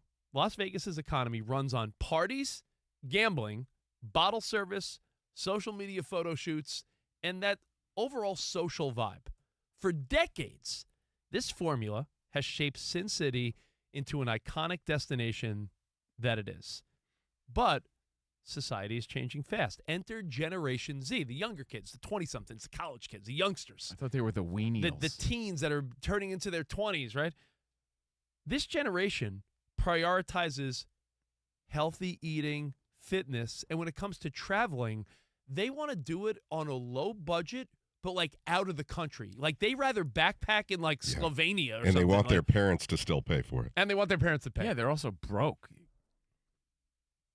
Not all, but Generation Z also drinks. Get this. Now, you could say, well, a lot of Gen Z can't legally drink yet, but they've accounted for this. They drink 87% less alcohol than millennials.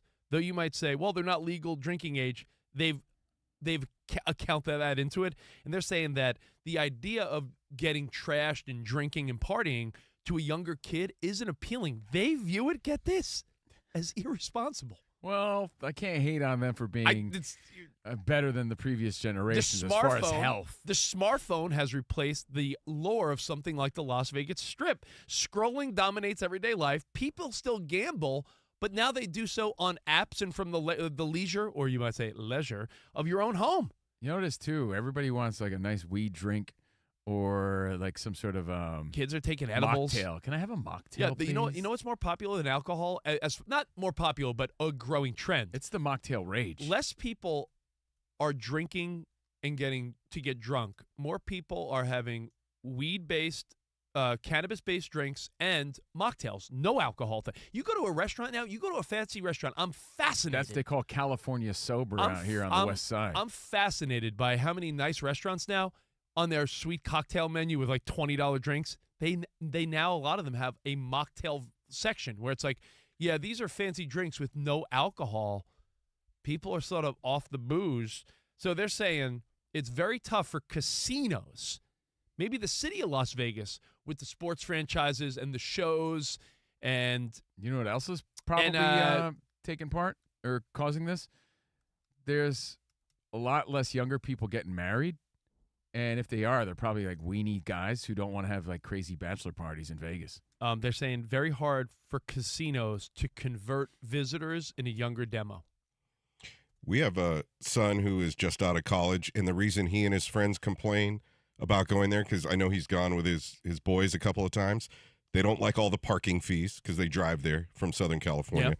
And the taxes, they're like, oh, room, $50. And then after all the tourism taxes, it's $200. Listen, I love Vegas. The drinks are way expensive. I love Vegas, Danny, but our buddy Jamie in Boston hit us up and he said, you used to go to Vegas. And you don't want to sound like the old guy, but he's like, I used to go to Vegas, and even if you didn't want to stay at a sassy higher end place like the Cosmo or Bellagio. Yeah, first time I went there, I stayed at the Flamingo or something, I think. You used to be able to say, I'm going to go to Vegas and pick your budget. You could be baller and stay at the Bellagio, Cosmo, Vidarin, the Wynn or something. Go to Whiskey Pete's, Or bro. you could go to like Whiskey Pete's, you're right. Or you go to Fremont Prim Street. Nevada. But guess what? Even those places now have like $10, $20 drinks minimum. So they're saying younger people have two priorities, health and not spending money. What is Vegas all about? Putting aside health and spending money. So it's a terrible equation for the younger generation in Vegas. There's just they're not simpatico. Well, You that's go to bad Vegas. timing for the Raiders and the Listen, Golden Knights I and go- the A's and everybody else. I go to Vegas. Now it's a little different. I'm a little bit more of a mature man. But when I was in my 20s, the age Gen Zers are now, I'd go to Vegas and my priority would be like, I'm going to get trashed and gamble and go to like Spearmint Rhino. Kids now are like, yeah, that's too many calories and I don't want to spend money. So Vegas, I don't know what to tell you. I think maybe it becomes, Danny, a family destination with sports teams. Yeah, they better start catering to older demographics. The smut and the gambling in Vegas is on the downfall. But that's probably why they've started to market it more family friendly. And I don't think the vices are going to go away, Rich. And it would take years for that to happen if they wanted to go in that direction. To become profitable, though. Oh, you forgot a major part of this. Unless you said it, I apologize. I was looking stuff up. Like the fact that younger generations are like, gamble. I could do that from my phone. Yeah, I said that. Yeah, so like I'm sure that's a major part of it. The fact that they don't drink, like it's a perfect storm of not even Vegas suffers as a result. Not even like our pals at DraftKings, not even all the gambling sites, even like something like online game, like people play blackjack on their phone. Right. Like you could, so like, yeah, interesting, right? So takes away from that. Just to tie into the Vegas story. Now, coming up, we are going to talk a little more NFL. And by the way, we got a lot of great feedback of where should Tyreek Hill end up. And let me tell you, I think reading all the feedback, 25 of the 32 teams were named because there's no real indication of where this guy goes. Because you could wonder, does he go? There's no real indicator on how healthy he is. And or if you're going to do this hypothetical, we have to say, he's back to he's game ready. And it's also, Danny, a conversation of he's the type of guy where you got to know, like, where's his head at? Like, is Tyreek Hill like, yo, I'm out to prove something? Is he like, I'm only going to a team ready now? Do I want to go somewhere because of a coach I like? Like, we don't even know where Tyreek his head's at, or his health. So it's a really interesting release by the Dolphins. So we'll see where Tyreek ends up before you know it. We'll talk a little more NFL. Talk some NBA. Michael Jordan. We all owe an apology. We'll talk about that. We got prizes to give away next hour. Whack Diesel trivia. It's multiple choice. Whack Shack Diesel comes in, asks a few questions. If you can answer, you win a prize, a CNR prize pack. So write this number down, and when we tell you to call 877-99 on Fox, 877-99 on Fox. We got more Covino and Rich in for Dan Patrick. Next.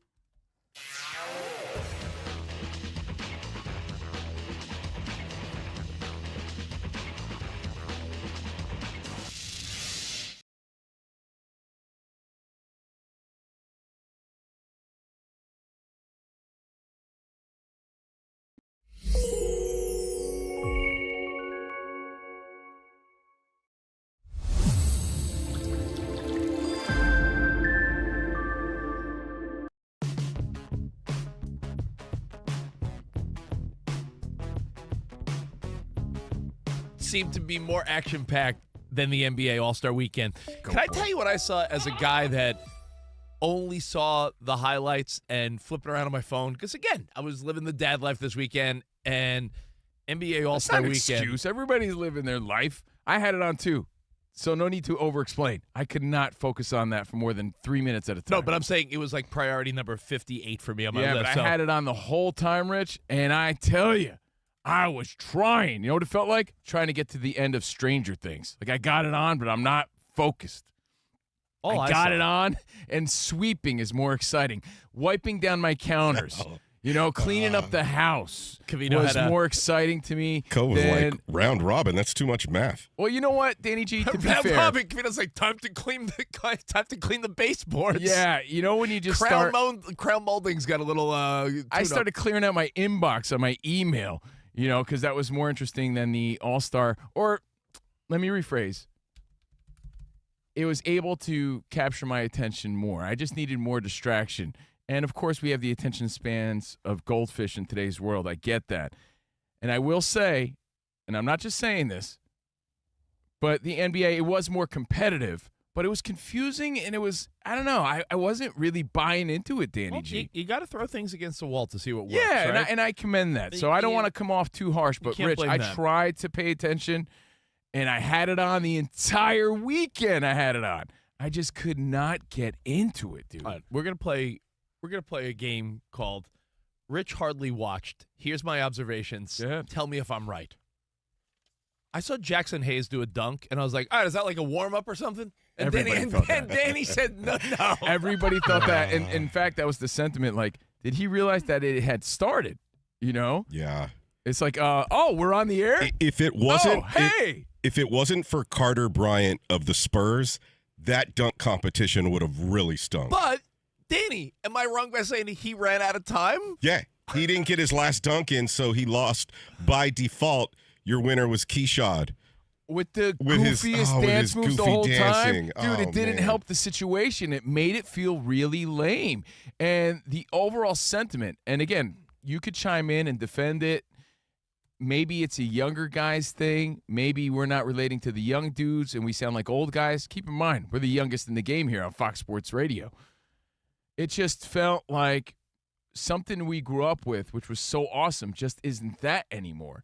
Are we just holding on to the past? You know, because we used to look forward, just like the home run derby, we get excited about that.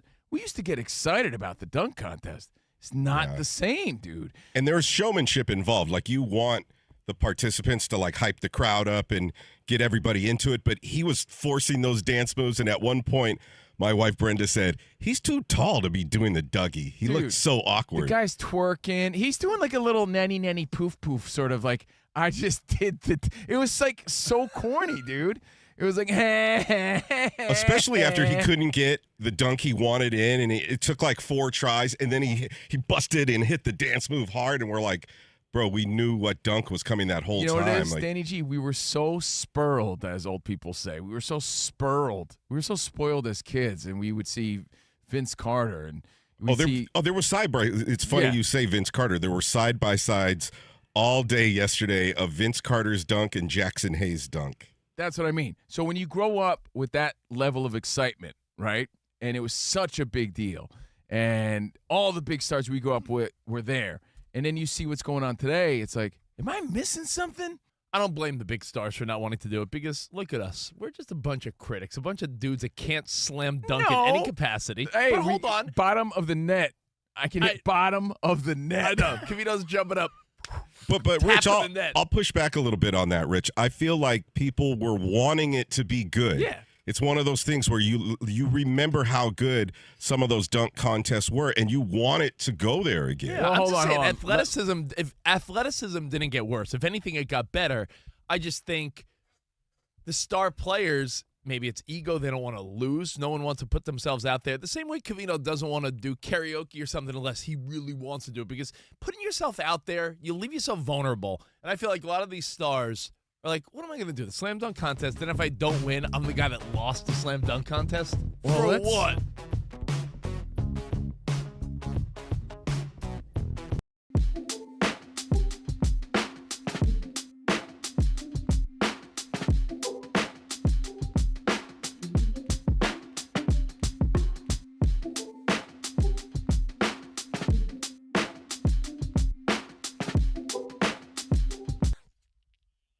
Shout out to the affiliates in Las Vegas.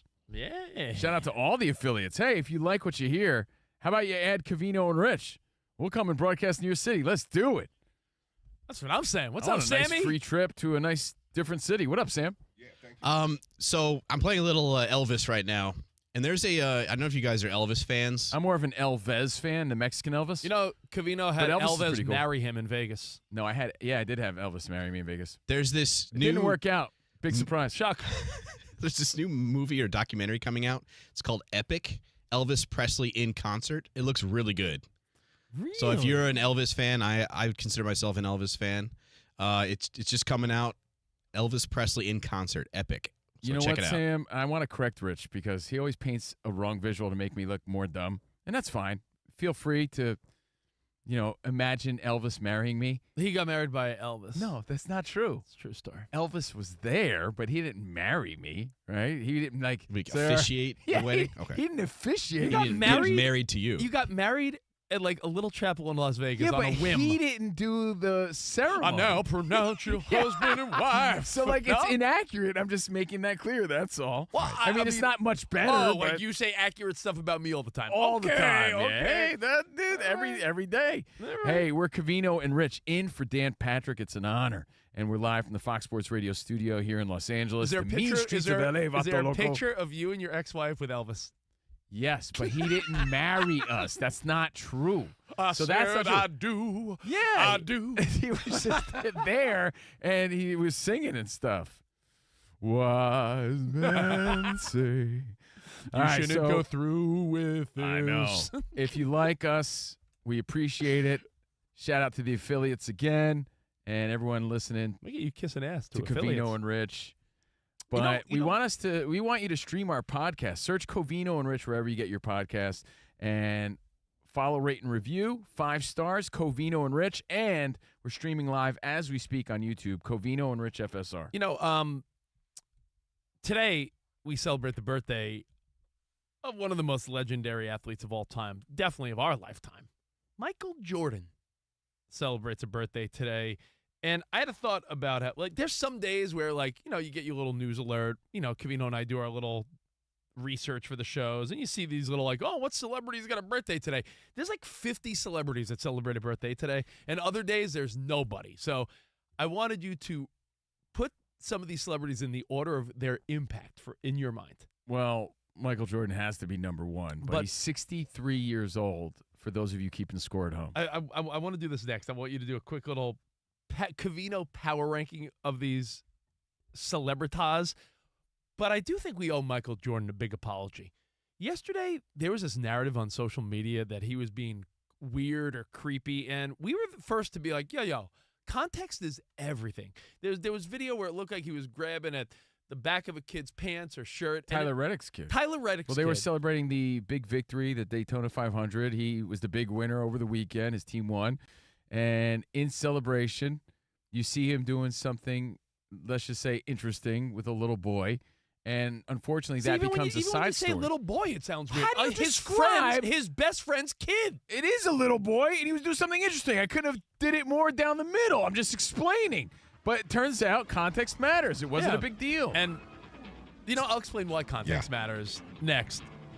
I think it just sounds weird when you say little boy, Well, how do you explain it? He was a little boy. All right. Did he have a mustache? Am Hell I of a way- missing it? You had a mustache as a little Was boy. he a little Hell of a way to person? sign off on the hour with this Oh, conversation my with 10 seconds left. Well, more Covino and Rich next. Let the music play, Sam.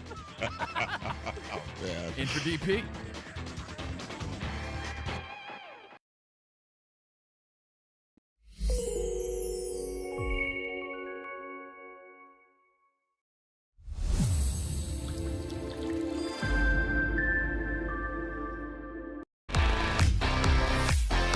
It's Covino and Rich on Fox Sports Radio. Are you ready? Yes! We talk about pop culture, we talk about sports, we talk about life. It's a friendship on the radio. When you talk about the best athlete in the world, you're probably thinking Jim Thorpe, right? I'm thinking joking. Bo Jackson. I'd have to throw myself at the age of 12 into the conversation. You are the home run champion. When you find the commonality between sports and life, those analogies and conversations are the best. You were dating some girl, and you were like, hey, babe, let's watch The Sixth Sense. Her mom walked in. Can you believe he was dead the whole time? I wanted to get up. Well, slow down, Dana White. I don't want to say. It's never boring. If the Chiefs win, Sorry, Patrick Mahomes here. What do you mean by if the Chiefs win? Our friendship is real. It's authentic. You can't fake the funk. we're the type of guys you'd want to hang out with at a sports bar. Best way to pick someone up at a bar? Yeah. Go up to a cute girl and say, oh, look at that bozo over there, and I like point to you. We could make fun of each other, poke each other a little bit. I call him Blubber Lips, Rich Davis, because he never stops talking. He thinks he's the Mexican Fonz. Yeah. At any point, he's wearing a chain. You have a chain on? Always. Of course he has a chain on. That's like asking me if I'm wearing cologne right now. Of course I am. We take a lot of pride in being inclusive and interactive on our show. Just the more the merrier. Josh, Covino thinks that every man should own a leather jacket. I only wear vegan leather. Can you believe this guy? I can't believe this guy. We have a very special connection with our audience, our listeners. People feel that friendship. And I appreciate y'all show. I love it. It's all for you. Thank you. Mike Tyson, Covino, loves to just challenge us with random Mike Tyson trivia. Which accomplished celebrity purchased my sprawling Connecticut estate.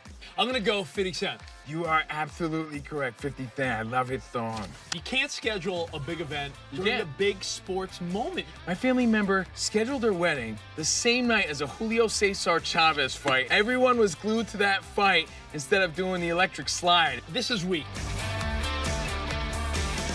Unbelievable. You're very tricky. America, you got sports, you got fun, you got us. Covino and Rich. We're crushing it.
The U.S. women's hockey team is into the gold medal game at the Winter Olympics once again. The Stars and Stripes shut out Sweden in the semis yesterday. That sets up yet another showdown with rival Canada for the gold on Thursday.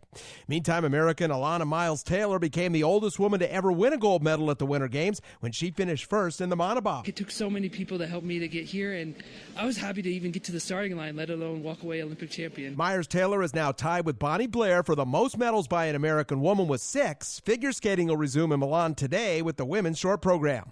Former Dolphins wideout Tyreek Hill promised on social media that the Cheetah will return after being released by Miami yesterday. He's a free agent for the first time in his career while rehabbing from a brutal knee injury. The Yankees have successfully irritated their best player. Aaron Judge said Monday that they need to start adding more pieces because other teams are getting better. And Hurricanes goalie Brandon Bussey is being rewarded for his breakout season with a 3-year contract extension. And that's sports. I'm Scott Davidson.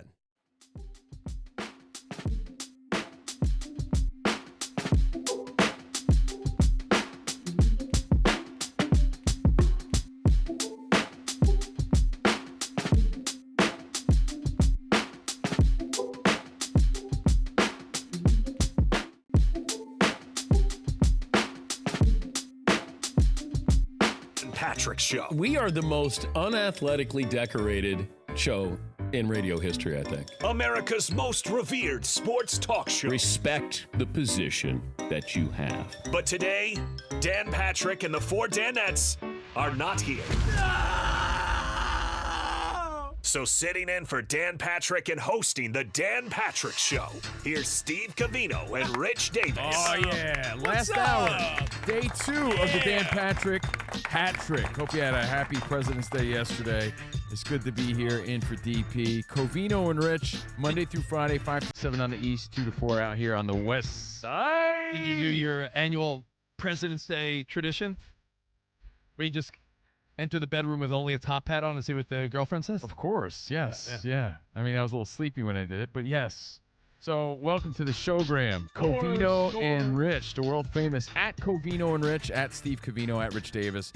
Yeah. We got Danny G, super producing on the phones, on standby, waiting just to say hi. 877-99 on Fox.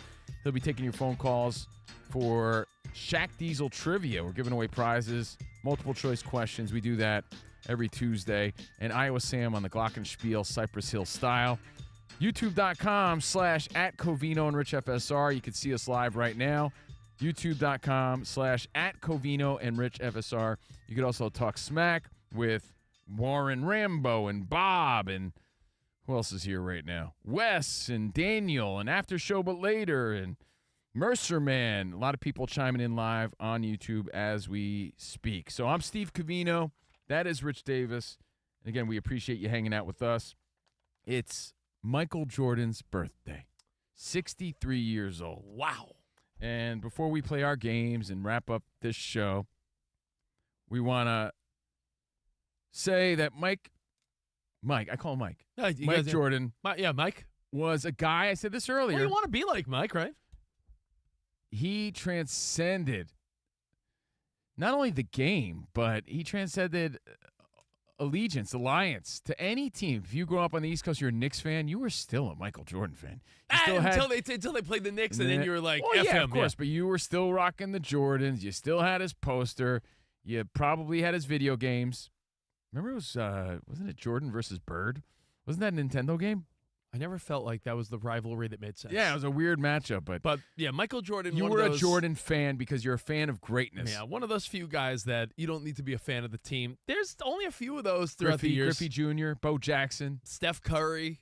You could argue Ohtani now. There's people that just love Ohtani. Absolutely, I think it's a small handful of people that it didn't matter what team they played for, you rooted for them.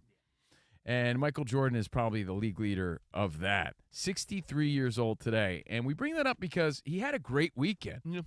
Daytona 500, his team wins. Tyler Reddick, they're all celebrating.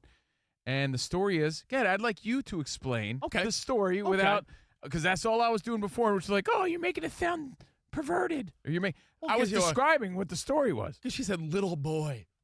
Oh, he was a little boy. Right. So Where's the controversy in saying that? I think when you say little boys, I think little boys is just a really weird phrase. How about little kid?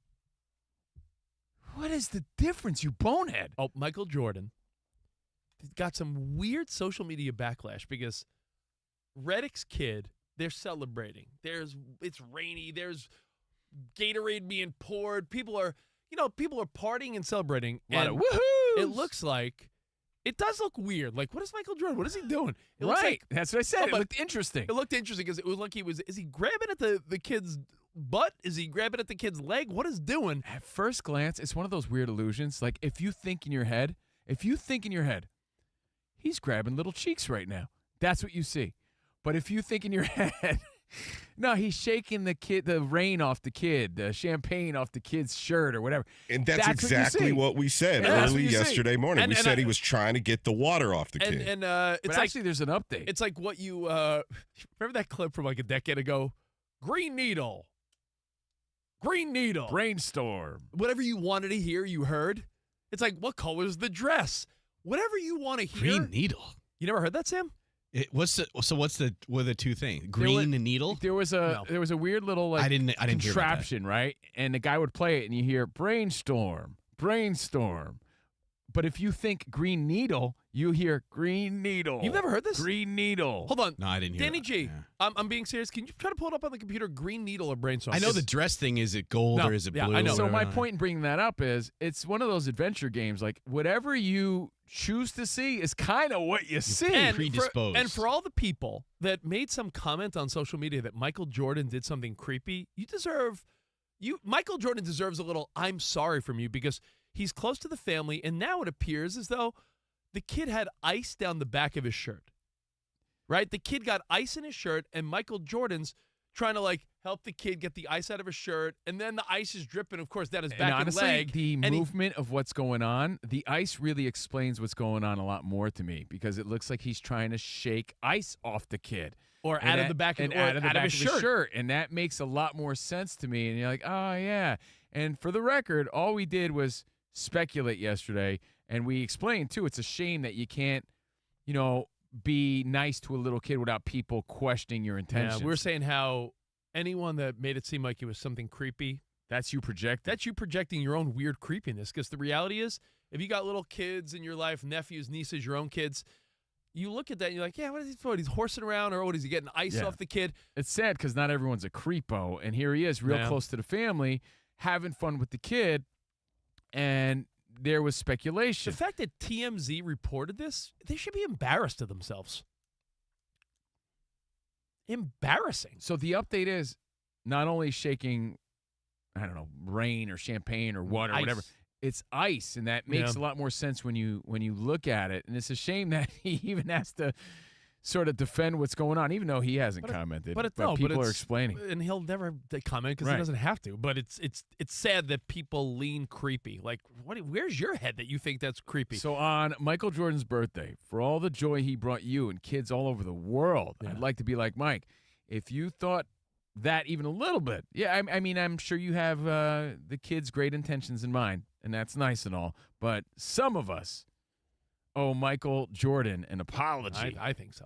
And a congratulations on the Daytona 500. It was a shame that it was even brought up a little bit because he had a really great weekend. Now, I told you I had a birthday hypothetical for you, but Danny G, did you find Green Needle or Brainstorm? Brainstorm. Play it for Sam and play for everyone. This is a thing from like a decade ago. Whatever you want to hear, you hear. And it's we're not playing a trick on you. This is true. It's one of those weird auditory Is it auditory the word? Yeah. Maybe. All right, take a listen. You will only hear the word you are reading. Yeah. You will only hear the word you are reading. What did you hear, Do you hear Sam? Green Needle or Brainstorm? I heard Green Needle, I guess. Really? I don't know. I heard Brainstorm. Well, listen one more But time. now think Brainstorm. It's real fuzzy, I know, but now think Brainstorm, Sam. You will only hear the word you are reading. Okay, Brainstorm. I do And then hear if you listen I just again, don't you like hear that Green voice at the Needle. beginning. That's I creepy. know. That's creepy. Yeah. Well, anyway, that was like from So, a decade ago. I'm surprised you never heard that. If you want to see him grab some booty, that's what you see. If you want to see him shaking some ice out of a kid's shirt, you see that. and that's what's going It's, on apparently, it's- and it makes more sense, doesn't it? It's a big stage, and it's Michael Jordan. It's the 2026 Brainstorm or Green Needle. All right, now it's Michael Jordan's birthday. I'm going to give you Sure I'm going to is. give you some folks, and I want you to tell me. This is the power ranking. This is I want you because today because every day, when you and I, like I said, when we're doing our little research for the show, you click on all these websites and all these feeds on social media, and it's like, who's celebrating a birthday today? And I saw that it was Michael Jordan's birthday, and usually there's slim pickings. It's like, that dude from the show, that show you watch? Like No, today's celebrity is like a bunch of random influencers you never heard of. You know that TikToker? Today it just happens to be a ton of celebrity birthdays, and I'm curious which of these people you think have the biggest impact. Today it's Michael Jordan's birthday. Okay, he's number one. I doubt anyone's gonna have bigger impact. Paris Hilton. Definitely not her. And that's not a diss. I'm just saying. Ed not her. Sheeran. Okay. Billy Joe Armstrong of Green Day. Hold on. And then, okay. Joseph Gordon-Levitt. And Jerry O'Connell. Oh, I love Jerry O'Connell. Besides Michael Jordan, who do you think This is has- my personal. Do I have to be realistic or my personal? You can get both. Besides Michael Jordan. Did you say Green Day or Green Needle? I said Green brainstorm. Needle. Brainstorm. Okay, I got it. Easy. Who has the biggest Okay. cultural impact other? Can I be Spider Harrison of Sirius XM Hits 1? Yeah, go ahead. Please do. I'll give you my countdown. Coming in at number 6. Number 6 would be Joseph Gordon-Levitt. Oh, okay. You're not a JG's L fan? I mean, we've met him. We've interviewed him. Nice He's guy. a nice dude. What was that movie he did with Tony Danza? Hey, he was my son. Oh, Angels in the Outfield. No, not that one. He wasn't that. Well, they were both in that movie, weren't they? Yeah, Yeah, they they were. We Right? were wearing wife beaters. Yeah, there was another one, but anyway, that's a good one, Sam. All right. No, the other one. Then coming in at number 5 would be Paris Hilton. Why, I don't know. Okay, number 5. That's fair. So far, I feel like I'm with you. Coming in at number 4, Jerry O'Connell. Happy birthday. All right, now here's what. All right, now I'm glad you said this. Because wait, who are you missing? That's 4. Who? Oh yeah, 3, 2. Okay, 3 and 2 are interesting. I'm curious if you think Ed Sheeran or Green Day's bigger. Okay. In the style of Spider Harrison, Countdown Guru. Coming in at number 3 would be Ed Sheeran, star of Game of Thrones. Number 2, Green Day. Everybody remembers Dookie and their impact. Yeah, that's true. And coming in at number 1, Michael Jordan. So That's fair. now, personally, I think Jerry O'Connell is above Paris Hilton because I like Jerry O'Connell. Yeah. He's a great dude. And He's one of the nicest really, guys, really good dudes in Hollywood. We've met him many times. Shout out to Jerry O'Connell and happy birthday. I really like him. Paris Hilton probably, unfortunately, had bigger cultural impact. Though, I think. Probably. In recent history, anyway. But that would be the only switch up. But I guess the debate you're saying here is who's bigger, Green Day or Sheeran? Man, I'm going Green Day. I Right like Ed now? Sheeran a lot. I mean, he's a super talented guy. And I'm biased because my daughter, her favorite artist is Ed Sheeran. And I'll be honest, of today's current mainstream acts, I'd probably more likely see Ed Sheeran in a concert more than anyone else. I'm a huge fan. But I can't deny Green Day's Dookie album, American Idiot, everything they did along the way. I was just listening to Sheeran the other day. Was pretty iconic. But Ed Sheeran, man. I have a playlist that I call Falsetto Tunes. Yeah. I made a playlist. Sam, you would love it. Falsetto Tunes. All people singing in falsetto. Falsetto. Oh, you have to have some Michael McDonald on there then. Oh, yeah. There's Maybe some a little McDonald. Adam Levine, Maroon 5? There's some Maroon 5. There's some Jamiroquai. Oh. There's some Falsetto. D'Angelo. Some darkness in there. The darkness is in there. Gotta be in there. Called love. Yeah, and the song I Need Your Love and Come On Let Me Know. Oh, That's called Sing. By Yes, Ed Sing. Sheeran. Oh. So I was just listening to that recently. I'm like, what a jam. Don't you guys think Ed Sheeran, though, right now is bigger than Green Day? Oh, of course. is? Now, Like, yeah. right, But like the last 10, 15 years. I mean, now means nothing. Listen, he sells out stadiums. Legacy-wise, Green Day's been doing it since the 90s, dude. Yeah. So Green Day, they're massive, Green Day. Can I give you guys a pop quiz? Going Please back do. to Jerry O'Connell. Yeah. All right, here we go. Pop quiz, hot shot. When he played Vern in Stand By Me, what flavor of Pez was his favorite that he could eat for the rest of his life? Oh, man, that's a really tough one. I just watched this not too long ago. Grape? No. Strawberry. No. Oh. Lemon? No. I don't. What is Cherry. it? Cherry flavored Pez. I'll eat Pez, cherry flavored Pez for the rest of my life. Covino brought up Stand By Me recently, and it dawned on me that I think I watched that movie once when I was younger and haven't watched it a second time. So No, because it still holds up. I couldn't believe it. Because when you watch things, now look, I have a younger girlfriend. whoa, okay, Michael Jordan. I'm kidding. Okay, No Belichick. No All right. Belichick. All right, Tom Brady. No Belichick. No Belichick.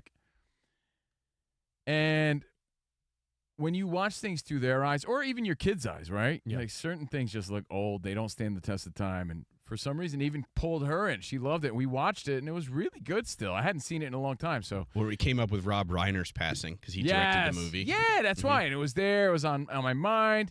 And I watched it, and I was like, wow, man, that was good. I hadn't seen it in a minute. Props to Jerry O'Connell. So that's my power ranking. I'll give a shout. No one's topping Michael Jordan I was- in most categories, especially this one. I was having that debate with my buddy Babchek, who works at SiriusXM, Mad Dog. Yeah. And I mean, he's my buddy, too. No? You like Babchek? What do you think? I don't like Babchek? Since when? Nice guy. I think he's a goofball, but I love him. Ed Sheeran or Green Day is a great debate because it really is. You got to decide who's a huge star right now versus someone whose albums meant so much to you. Because if you're like I said, if you're around our age, Danny, you're a hip hop guy, but I guarantee you knew the Dookie album with all those hits. Oh, of course. I saw Green Day play an acoustic Christmas for K-Rock back Yeah, in the you day. want to hear something really corny? This is the truth. At their height, I saw them live, and honestly, at the time, that was the closest thing to like Beatles mania that I've ever seen in my life because they were so big and everybody loved Green Day. Like I saw them at their peak. I was in college at their peak, their prime of the Dookie era, and it was the I'm not saying by any means they were the Beatles. That's not what I'm saying. I'm saying that was the closest thing to like pandemonium that I've seen at a show. Did you see the smile on Tom Brady and Drew Brees' face? Oh, yeah. When they were on that stage with Green Day opening up Even for the Super Bowl. Even backstage, you see them palling around with Mike Dirnt and all the dudes, and they were like little kids meeting their heroes. But doesn't that make perfect sense to you guys? Because you're talking about quarterbacks that are in their mid to late 40s. How old were they when Green Day was slaying it in the early 90s? That's their child. Declare I don't care no more. I mean, she never. Dookie, do you have the time? Dookie was a no skipperoo. Yeah, it was a start to finish classic. So. Covino's right. I'm not a big album guy. I'm Front more to of back, it's like every song is good on that I'm album. more of a skip a lot of songs, play me the songs I know. But Green Day Dookie is a He's right. I'll use his phrase. It's a no skipperoo. No skippies, man. Classic cover art, too. There's no skippy. And there's no, you're right, the cover art. I feel like the cartoon. People had that poster. Oh, yeah. In their college T-shirt dorm. too, yeah. The T-shirt, but Green Day legendary, but So I'm putting them above Sheeran. You know, it's a deeper question. It's like Sam said, Sheeran's bigger now, but when you do the full-on legacy, like who's more mammoth, who's bigger, I think it's Green Day. It's like, I'll give you an example. Like Bruce Buffer may be the greatest buffer now, but Michael Buffer's the legend. Yeah. Right? So Bruce Buffer, UFC announcer, right now, it's time. He's the guy. But he's not bigger than Michael Buffer. But I will say, though, again, so Sheeran is huge now, but I don't think he's bigger than Green Day. I may be a little jaded because I said my daughter's favorite. Jaded, another good Green Day song. My daughter's favorite musician is Ed Sheeran, and I'm a big fan of Ed. I've seen him in concert. I saw him at a small stage event with SiriusXM. I know he's done some of those iHeart small theater things. What he does with like that looping pedal, what he does on stage by himself is honestly majestic. Like, it is unbelievable what Ed Sheeran could do. And if you haven't seen his 1 hour special on Netflix where he walks around New York City and it's 1 hour of a continuous shot where he just gets in a cab, goes through the New York City High Line. And he's just super talented. No, I'm not trying to take away from that dude at all. I'm just saying Green Day's been doing it for so long. They're more in the legendary category. Yeah. Ed Sheeran is great. So, Michael Jordan, happy birthday. We're here to defend you. And depending on how you think and what you want to see is what you see in regards to the snag. Pinch. There you go. Yeah, Sounds a little pinchy. Little back, but little pinch. All right, hey, we got more Covino and Rich. And your thoughts on, if you want to chime in, is Green Day the big star? I mean, they did the Super Bowl pre-show thing, right? That was a big deal. They could do a halftime easily. Yeah, but I think Ed Sheeran could too. Yeah, like I said, not trying to take away from him. You, when you're telling me to rank them, two things could be true. They could both be great. All right, now we have more CNR next. Now, if you want to play Shaq Diesel trivia, multiple choice, it's a lot of fun. Yeah, it's not that hard. But we're giving away a Covino and Rich prize pack of koozies and mini footballs and everything else. So we're going to do it a little different this morning, too. Oh, yeah? There's no Big Mike. Spotty, I hope he's resting well. He had surgery, so he's running the cameras from home remotely. Yeah. So we don't have him in here to play the game either. So I'm going to take two contestants. Nice. We'll do a party line from hell for this game. We got to win them over one at a time. Little double doozy. So if you want to play Shaq Diesel trivia, 877-99 on Fox. 877-99 on Fox. We'll do that next. A little NBA trivia. Get us fired up for the second half of the NBA season. Sounds good to me. More Covino and Rich in for Dan Patrick next. Getting a lawn you love can feel like a full-time job, Rich, but you don't have to spend another year doing the most for results that just aren't up to par. Oh, God. Do you know what bothers me? You bother me. If you have different colored grass seeds. Oh, yeah. And the grass doesn't mesh the right way. Step your game up with True Green. I need True Green. Yeah, it's time to get a golf course quality lawn the easy way from the pros at True Green. As the official lawn care treatment provider of the PGA Tour, True Green has the experience and the expertise to make your lawn look like a fairway. Their local specialists analyze your lawn's unique conditions, create a plan, and visit routinely to keep the grass thriving. You got to put one of those signs up when you use True Green, though. Keep the doggies off your lawn. What I want to do? I want to put up signs on my lawn to get. I'll tell you later. Let the pros do the hard work so you can spend your time doing what you love, and you can feel confident in the results because everything True Green does is backed by their satisfaction guarantee. That means if you're not happy, they'll come back to make it right. Join PGA Tour winners Jason Day, Ben Griffin, and Patton Kazir, longtime True Green customers who know a thing or two about pro-worthy grass. Sign up today, truegreen.com, and make this year the year you let the pros do the work because nobody makes it easier to get golf course quality lawn care than True Green.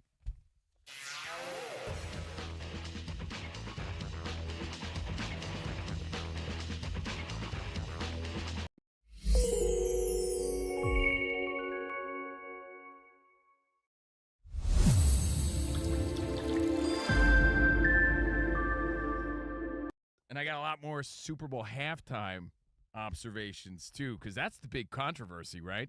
The game was pretty much cut and dry. I don't Seattle believe it. dominated. I don't believe it. What? I don't believe it. I think no one really cares, and a few people on social media make us think people are mad about things. Like, what were you really mad about Bad Bunny for? Like, what would make you mad about that? Well, for non-Spanish speakers, it's just they don't understand it. You didn't see Eric Dickerson, Hall of Famer, Yeah, I double saw down on how it was un-American? Yeah, but it's like 15 minutes of a performance. So, hey, it doesn't Well, speak English. yeah, Yeah, not for you. If it hurts your feelings that bad, you're kind of soft. Like, get a you know, life. enjoy some buffalo wings, Oh. grab a cookie, have a conversation with I'm somebody. not disagreeing, but Rich, there were plenty of people with the way they worded their posts on social You know media. what I say to those it people? kind of came off a little racist. You know what I say to those people? Get a life.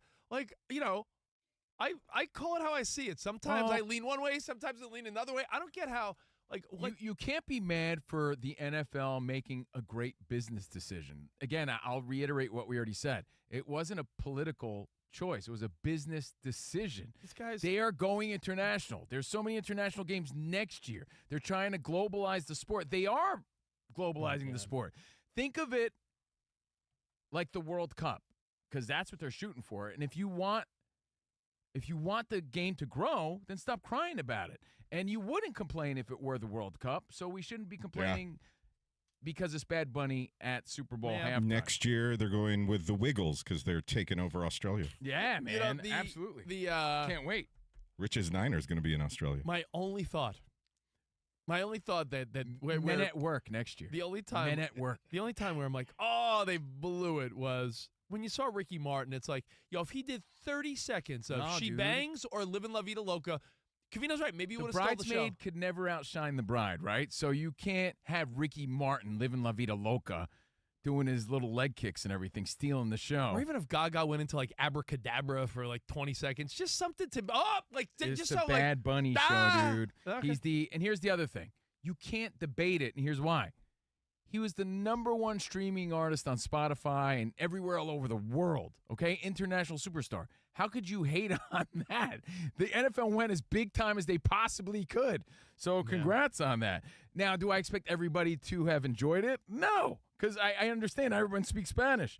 But I do recognize this, that he represented all cultures. I thought that was kind of cool because he didn't just represent Puerto Rico, right? It was all Latin countries. You had all sorts of different representation. You had Cardi B there for the Dominicans. You had Pedro Pascal for the Chileans. Jessica Alba for the Mexicans. Alex Earl for the Whiteys. You had Lady Gaga. You had Ronald Acuna Jr. And I don't think a lot of people realize this. Graves, Venezuelan baseball player out there at the halftime show. You know how they had people dressed up as the plants on the field as the sugar cane, right? Dan Byer was one of them. Yeah, he made $18 an hour. Dan Byer was on the field. The fun fact is they made $18.70 an hour, Yes, right, Danny G? and they worked 1,000 hours total. No, like 70 hours, wasn't it? They made like $1,000. Dan Byer wanted to get on the field, so he had to do what he had to do. So, Dan Byer was sugarcane stalk number 5. They practiced for 2 weeks, Covino. I will say this, too, speaking of things being represented, all the little subtleties, I think that there was a lot of prideful moments for Hispanic people and Puerto Ricans and little kids sleeping on the chair, and how in Hispanic cultures people party late into the night and the little kids are sleeping there at the party on the chairs, and all the little things that he did. But I really love that he even acknowledged the Mexican-Puerto Rican boxing rivalries. Like, I don't know if you guys saw it, but Xander Zayas was there representing Puerto Rico, boxing Emiliano Vargas. I don't think anyone knows the two people you mentioned, but that's cool. Fernando Vargas, his son. So he Mexican fighter versus Puerto Rican fighter. Again, it's just part of the culture. You have the people got married. There was a couple that genuinely got married. But I will say, I wish yesterday, Bad Bunny paid for my wedding. Yesterday was also a master class in how dumb we are for believing social media. Because do you know how many people are like, that little kid Bad Bunny handed his Grammy to? That was the 5-year-old kid that was detained by ICE. Everybody ran and with that went wild. Everyone on social media was spreading this rumor around, and it was completely false. It was a little actor. So it was a masterclass in showing how quickly a false rumor could spread, because within minutes, everyone thought that. And by the way, for the record, would I have preferred Metallica? 100%. They're from San Francisco. They're getting older. Their window's closing. They deserve it. But, man, you can't get bigger than Bad Bunny internationally.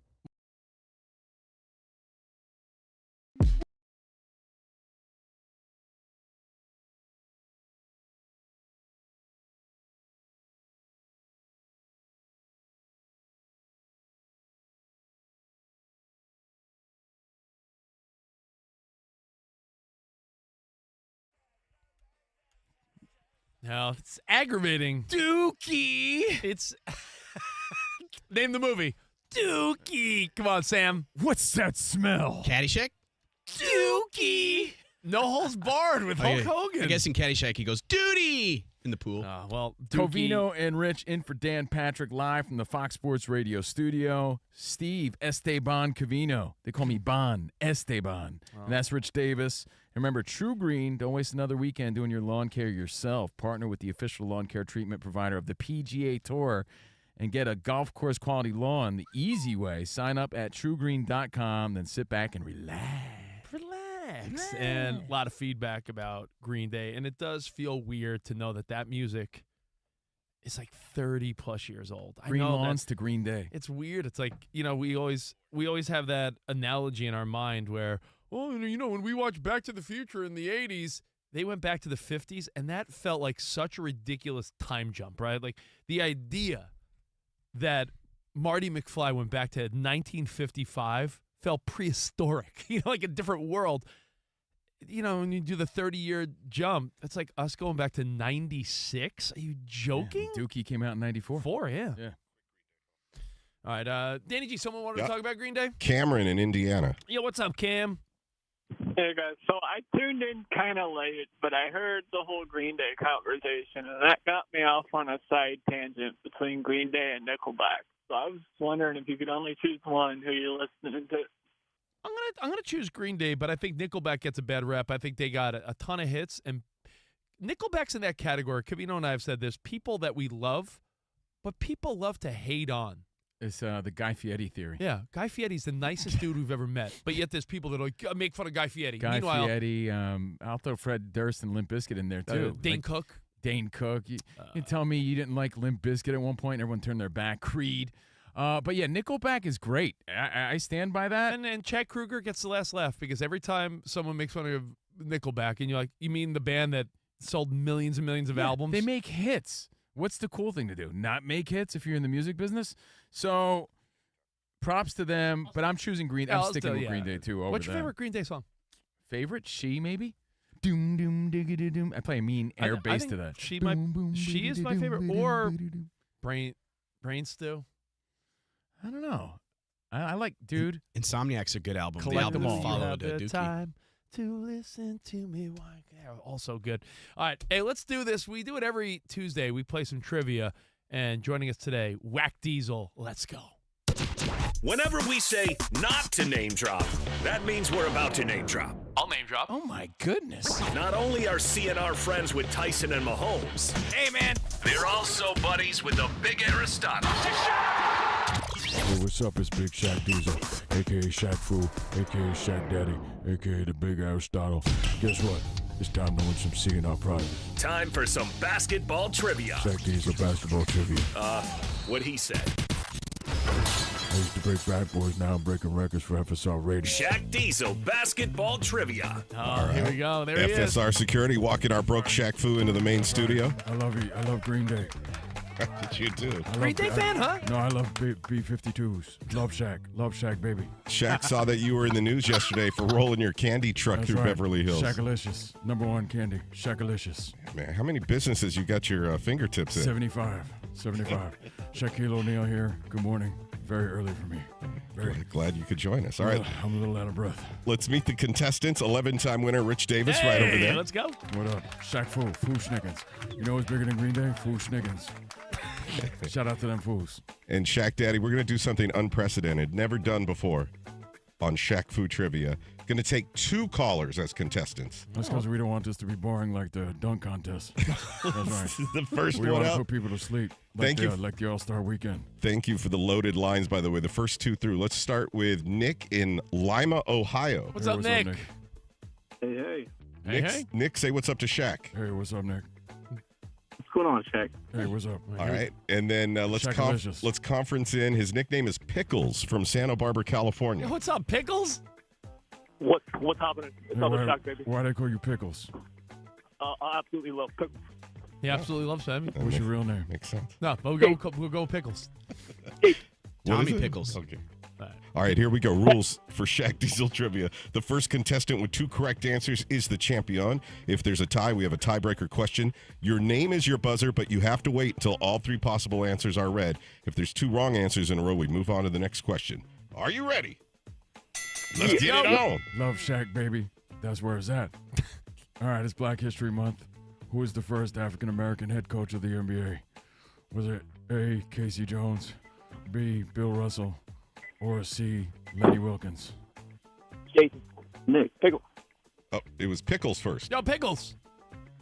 Bill Russell. Bill Russell, yes. There you go. That's One right. point for Whoa. Pickles. And I want to wish everybody happy Black History Month, Shaq History Month. He only needs one more pickle to win a prize. We go to round 2. All right, round 2. As you know, I love some mascots, just like Rich. Rich loves mascots. What's the name of the OKC Thunder mascot?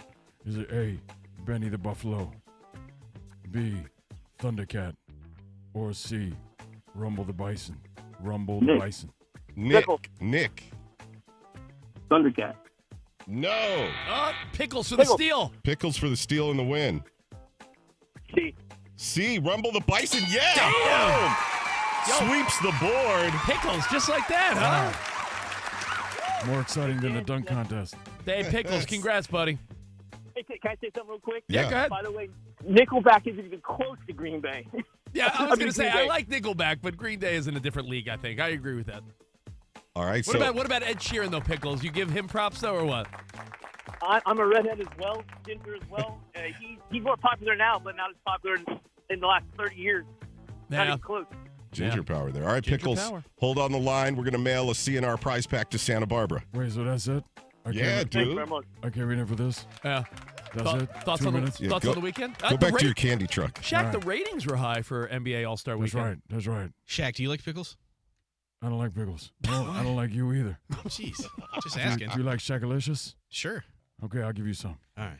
Love Shaq. All right, I'm out. Thank you, man. Thanks, Bye, later. Shaq. Bye. Appreciate your Bye, time. guys. Really Bye. short game today. Yeah, that give was good. Covino his That was chair quick. back. Oh, wasting my time. Later. By the way, that is true. NBA All-Star Weekend that, got a lot of slack. What would the word be? Flack? Is flack the word, Cove? Flack and Crack? slack are two different things. Yeah. Flack is like criticism. Yeah, slack flack. is like Yeah. Slack like you give you gave it some more wire. room. Yeah. It turns out it was the most viewed All-Star game in 15 years. So, you know what?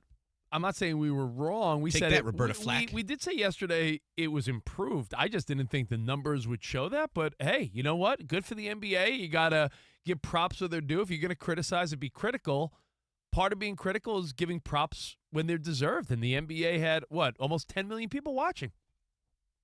Way more than I thought, dude. Dude, Shaq looked a little mad leaving. Like he wasted his time. Came in all the way for that. He drove into Sherman Oaks for like 4 minutes. He a drove game. in a candy truck. Did you see? He's driving all around L.A. True story. Yeah. I saw He's this. driving around Beverly Hills, Melrose. He's driving a candy truck this week. That's why I stopped by here, the Sherman Oaks L.A. studios, giving out Shaqalicious candies. And the word on the streets is that they're like top sellers in the candy world. Really? Shaqalicious candies, for sure. What is it, like chocolate candies or No, like they're a like gummy gummy candy? candy. Yeah, they're candies? sour I think gummies. I've seen them. I think I've seen them at like Walmart, right? And by the Little way, Shaq the heads? Green Day Nickelback comparison was not that far off, according to, I don't know, Google here. Or you know what, Danny G, why does this computer go to Bing? You're right, Bing. According to Bing. Yeah. Chandler Bing? Bing. Like, are we asking Jeeves? What is this?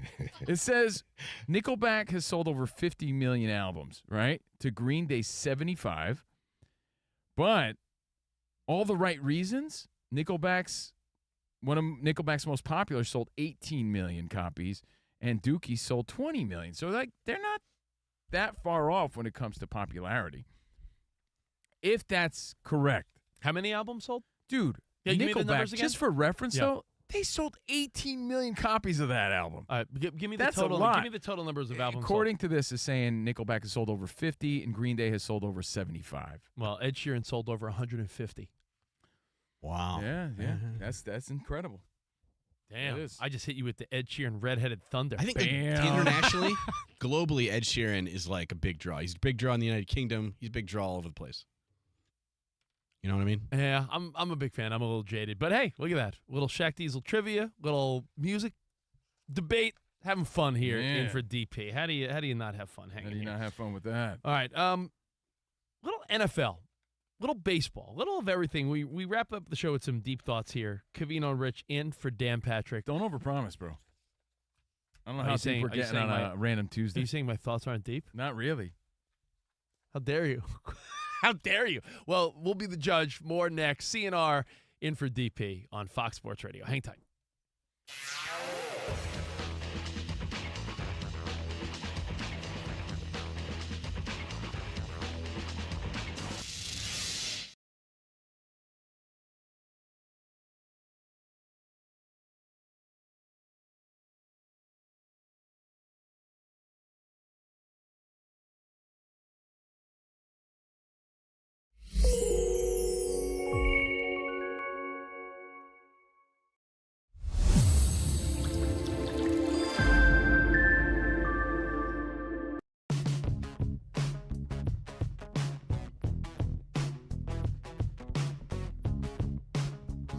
Want to talk some of the craziest sports flexes? I know you have some things on your mind, Rich. Yeah, I mean this Wemby thing. You saw it before me because I was like, wait, what are you guys looking at here? And I'm like, is his foot? What? Well, like put it in perspective. Growing up, this is when you realize, well, I guess I'm never gonna make it in the NBA. Like if you could touch the rim, that was an accomplishment. First, like you hit the bottom of the net, you're like, all right, I'm getting some ups here. Yeah, Covino told us he touches rim just standing up. No. Not toilet. Not toilet. You're just thinking playground, right? Honestly, you're gymnasium, high school. You're absolutely right. If you're just horsing around with your buddies at gym class or at the playground, You started with the bottom. You're like, all right, I got the bottom. I'm not going to BS shit. None of my friends could slam dunk, but it was a bragging right to be like, yo, you could touching rim was like, all right. Touching rim was you had some ups. Touching rim meant you were like roughly 6 foot and like you had some skills. Like, oh, I could touch rim. And then I can't they dunk. started mass producing those adjustable rims. Everyone had one. You lower it down to 8 feet. You start slamming, jamming, rip roaring, and ramming. All right, that was a game changer. But for most regular people, you barely touch rim. And now you got freaks in the NBA like Wembanyama. This dude could lift his leg. He karate kicks it. He could karate kick the rim. Do you understand what we're saying here? That's why I'm putting it in perspective. We couldn't even jump with our hands held high and hit the rim barely. This guy lifts his leg up, a little crane kick like Daniel LaRusso, and he touches it with his big toe. Look at it this way. We've seen things where it's like, yo, you've seen a guy hit his head on the backboard where you're like, yo, he's so tall that he went up for a rebound and misjudged it, and he, ups. Yo, sometimes I used to pray for ups. Never got any. Danny, you've seen players like hit their head. Oh yeah, on like the lower part of the backboard because it just they're so big. But LeBron was trending the other night because on one of his dunks, his head was at the rim, just above the rim, and people were like, this freak is 41 and his head's above the rim still. To think like just a regular guy. If we went to the basketball court right now at the gym across the street, if I told you, Covino, take off from the free throw line and see like how close you would even get, and then think like Michael Jordan and guys like that were taking off and dunking from there and doing pump fakes and you jump, your feet are on the ground like that quick. So when we're seeing guys like Wembanyama now able to put their foot up to the rim, what are some other crazy sport flexes that come to mind? I got a few. I got some fun ones and some legit ones. Like what comes to mind immediately is Kurt Hennig, how he would throw a pass and catch the pass to himself because he was Mr. Perfect. Because he did everything perfect. All right, I'll give you one for real. I'm not saying Mr. Perfect wasn't real. I'm just wait a second. You know how he bowled the 300, was perfect at pool. It was a great gimmick. Mr. Perfect has three-point shot too. I'll give you one that I always was fascinated by because as a kid, you didn't realize how much strength was needed when Bo Jackson would break a bat over his knee, Sports or just flex. break a bat. You'd be like, like you thought about that. And you're like, oh, okay, and then you hold the bat and you're like, oh. Yeah, right. He broke it over his helmet. Yeah, over his helmet. You know dude. who did it this year? I'm gonna miss him a lot. Polar Bear Pete Alonso did that this year. And when you see one of these big, strong guys break a baseball bat, you're like, or like it's like a strong guy ripping a phone book. You know, if you tried to do that, you'd probably roll around in pain. So we'll get to your phone calls, your feedback, and we got more, crazy sports flexes next. But we got Ilo now with an update. Isaac Lowenkron. Do you mind if I real quick give you my sports flex? I would love it. This is not so much as a flex, it's just a great story. But back in the 60s, during the peak of Muhammad Ali, the top player in the NFL and arguably the greatest running back of all time was Jim Brown.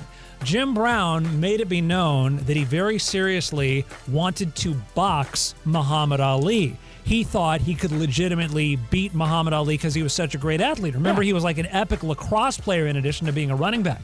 So the two of them happened to be in London at the same time, and Ali tells him to meet him in Hyde Park, which is a famous park in London. So there they are, Ali and Jim Brown, just the two of them, face to face. No handlers, no nothing.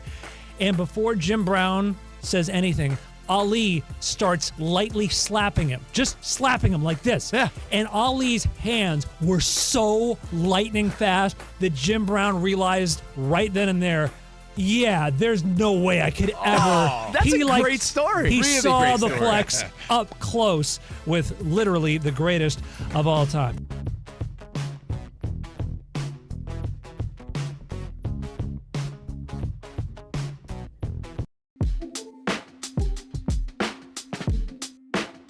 Candy truck. Story of my life, buddy. Dad, you got $1? The Shacklicious candy truck is here. I'd buy that for $1. You remember when the ice cream man would come? Yes. And you'd go running back into the house. You're playing wiffle ball or street football. You go running into the house, and all of a sudden your parents can't find $1 to spare. All you want is a Bubble-O bill. All you want is a fat frog or a Choco Taco, and Dad's pretending like he don't have $1. Do you mean the triple D? The dad deliberate delay? Yeah. Where Dad's like, let me, the ice cream truck left. Sorry. Can I offer a ice cream truck hot take? Go ahead. I don't understand how those people drive around all day and listen to like The Entertainer or Throw It Over Your Shoulder like a Continental Soldier. They listen to the same song for hours on end. And then these trucks are like all busted up and beaten. They look like creeps in there. Can I tell you that's some good humor, Sam?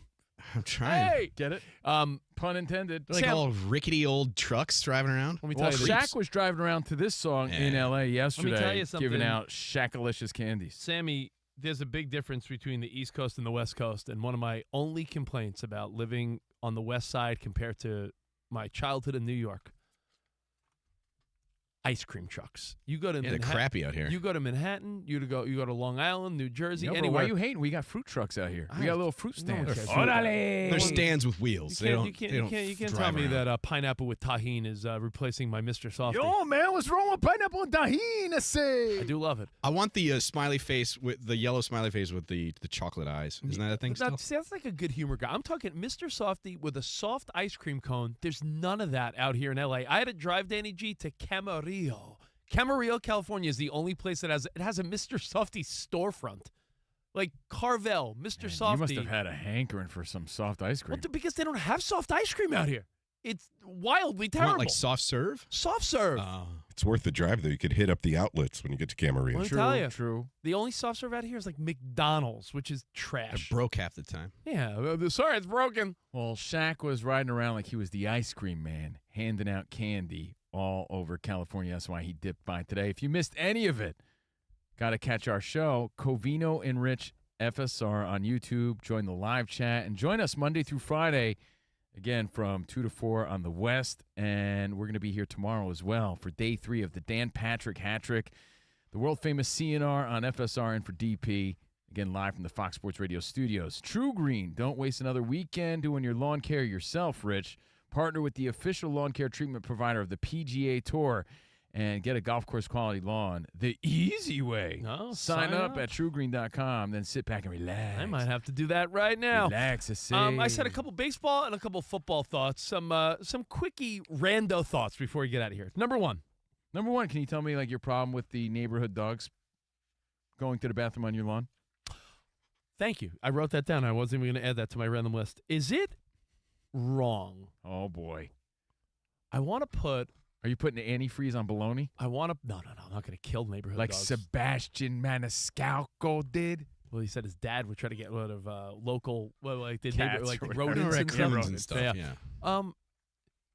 I see people walking their dog down my block, either on sometimes no leash or like one of those long. It's like a string leash that they could retract. Retractable leash. Yeah. And the dog like goes on my lawn, and. Man, they're disrespecting your property. And like in front of me, the dog will wander. I'm not even saying necessarily peeing or something, but the dog will wander on my lawn, and I'm like, my kids play on my lawn. I pay a landscaper to take care of my lawn. What makes you think your dog get your mutt off my lawn? So I'm thinking about putting up fake signs that say deadly chemicals on this lawn, like fake signs, like a little fake out. Get your stupid dog off my lawn. Oh, man. They're sniffing around. I want all the dog lovers out there to know that's Rich Davis that hates your dogs. You think someone's dog should go on someo's lawn? They might wander a little bit. No. That's The what little dogs do. It's like it's like getting mad at, like dogs bark. What do you want them to do? They're dogs. No. There's a Think patch. your lawn's special? There's a patch of grass in between the sidewalk and the street. Yeah, you can't control where they're going. Then they might go left. They might go right. Pull the leash. No, that's true. I mean, have control. Take control of your dog. So now Rich wants to choke dogs out. I know. So I pay a landscaper, and my kids play baseball and football, and they're rolling around on the grass, and the neighborhood dog should be peeing there, Sam? I don't know. It's not going to hurt you. Sounds like you're a pretty fortunate guy to be paying landscapers and having a sweet lawn, to be worrying about little doggies going to the bathroom. A lot of people have a landscaper, Covino. It's not. Yeah, they're pretty affordable out here. I'm not a Kardashian. I wouldn't call them. I mean, landscaper. I put in quotation marks. They mow and they blow. That's what they do. They blow around dust. I call them Mexican Ghostbusters, is what I call them, and I'm allowed to say that because I'm Mexican. I never heard that. Yeah. That's what he was for Halloween one year. A Mexican Ghostbuster. Instead of a proton pack, it's a gas leaf blower. I was that. I swear to God, I was that for Halloween. So keep your dog off my lawn. I love dogs, but keep your dog off my lawn. I think you do love dogs. That's a fair request. All right, Mike Vick, let's get to the NFL story. All right, next. I crossed that dog off the list. Richie Vick, bro. Richie Vick. Jameis Winston said he wants to play football for another 12 years. Wow. And I'm thinking, how old is he now? He's 32, I believe. He's in his early 30s. But here's the thing. Most quarterbacks that play into their 40s start that whole way, and then maybe towards the end, it's like, we got to call he quits or wants not. to play till 44. He's 32. So the reality is, that's not happening. I mean, he may want to. There's a lot of things I want to. For him to be on a roster, I mean, the guy's got a personality that's unmatchable. He's got morale, his locker room speeches. He's a guy you want in the locker room. But he was like a second, third string type of guy this year. You think he could find a team for 12 more years? Not a chance. And he's going into year 12. And I'm not hating. I'm just stating. Yeah, I mean, I wish him all the best in the world. I think he's great. He's saying that his God blessed him with an arm, and he's still got it. So I wish him the best. I like Jameis. All right, next deep thought. These are so not deep. Yeah, this is not Jack Handy level. Kenneth Walker III looks like they're not going to use the franchise tag. He could go. There's a possibility he goes bye-bye. Here's my thought.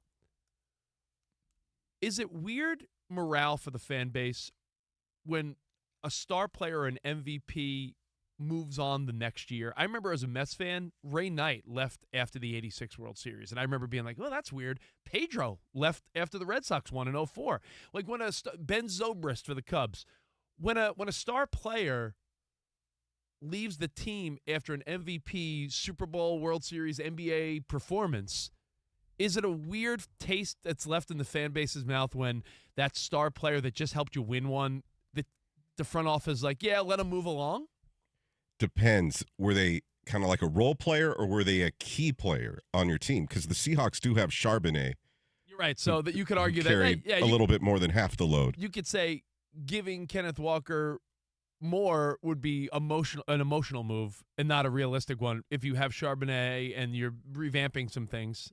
Yeah, So, I mean, it happens every year. John But John Wetland left the Yankees after 96, right? After 96. Yeah, it's always there's always a few players that don't come back. Oh, no, I'm not excited, but I'm saying, like, yeah, key it does players. feel weird, yeah. It's like, because you just won, and you're like, this is the core that won it Like, all. And then someone from that core is like, later. Right. It's a weird feeling. So, Seattle, I don't feel bad for you. I'm a Niners fan, but I'm just saying it's crazy to think, like, yo, MVP of the Super Bowl, peace out. Peace out, Cub Scout. And my final thought, this is a move of, as George Bush would say back in the day, strategery. Nuclear. This is a move of strategery. That was actually Will Ferrell playing George W. No, it's George Bush in my mind. All right. He did say nuclear, though. Strategery. Nuclear. Nuclear. Whatever. Yeah. Tell me this isn't a strategery move. So about a year ago, there was rumors that the New York Mets were going to name Francisco Lindor captain. And if you remember, the Mets went from, oh, my God, and Grimace and the most exciting team in baseball, they just ran into the Dodgers who were better, to last year missing the postseason. And what was the rumor around baseball? That the Mets clubhouse was in shambles. No one liked each other.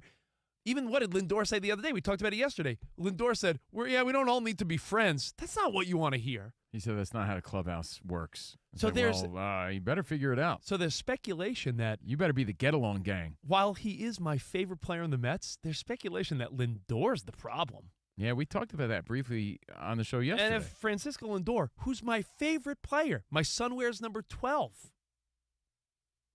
If Lindor's the problem, then I call Steve Cohen the owner a genius. Because you know what Steve Cohen said yesterday?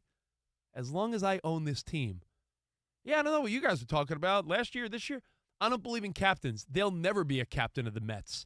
And I feel that's like a really slick way of saying, I can't make Lindor captain because he might not be the glue.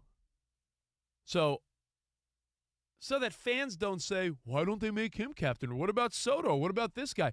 By Lindor maybe being the problem and Steve Cohen now saying, oh, no, I don't believe in captains. I think it takes all the heat off of, well, why is Lindor not captain if he's not the problem? I think Steve Cohen, strategery at the highest level. I don't believe in captains. It's a weird response.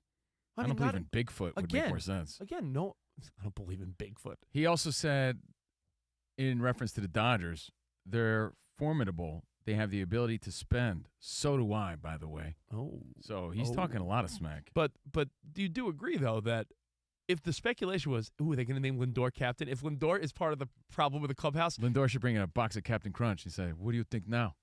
I'm the captain now. I'm the captain now. You don't believe in captains? How about Captain Crunch? I do think it's a great move by Steve Cohen saying, well, but we don't do captains here. All right, listen, we'll see you guys mañana. Tomorrow we're going to do midweek major and more prizes. In for DP, day 3 of the hat trick. Can't wait. And anything you want to chime in on, hey, we're around all day, swiping like you are, scrolling. At Covino Rich, at Rich Davis, at Steve Covino. Until then, arrivederci, baby. See you in the promised land. Thank you, Dan Patrick. Thank you, Danettes. Thank you, Shaq.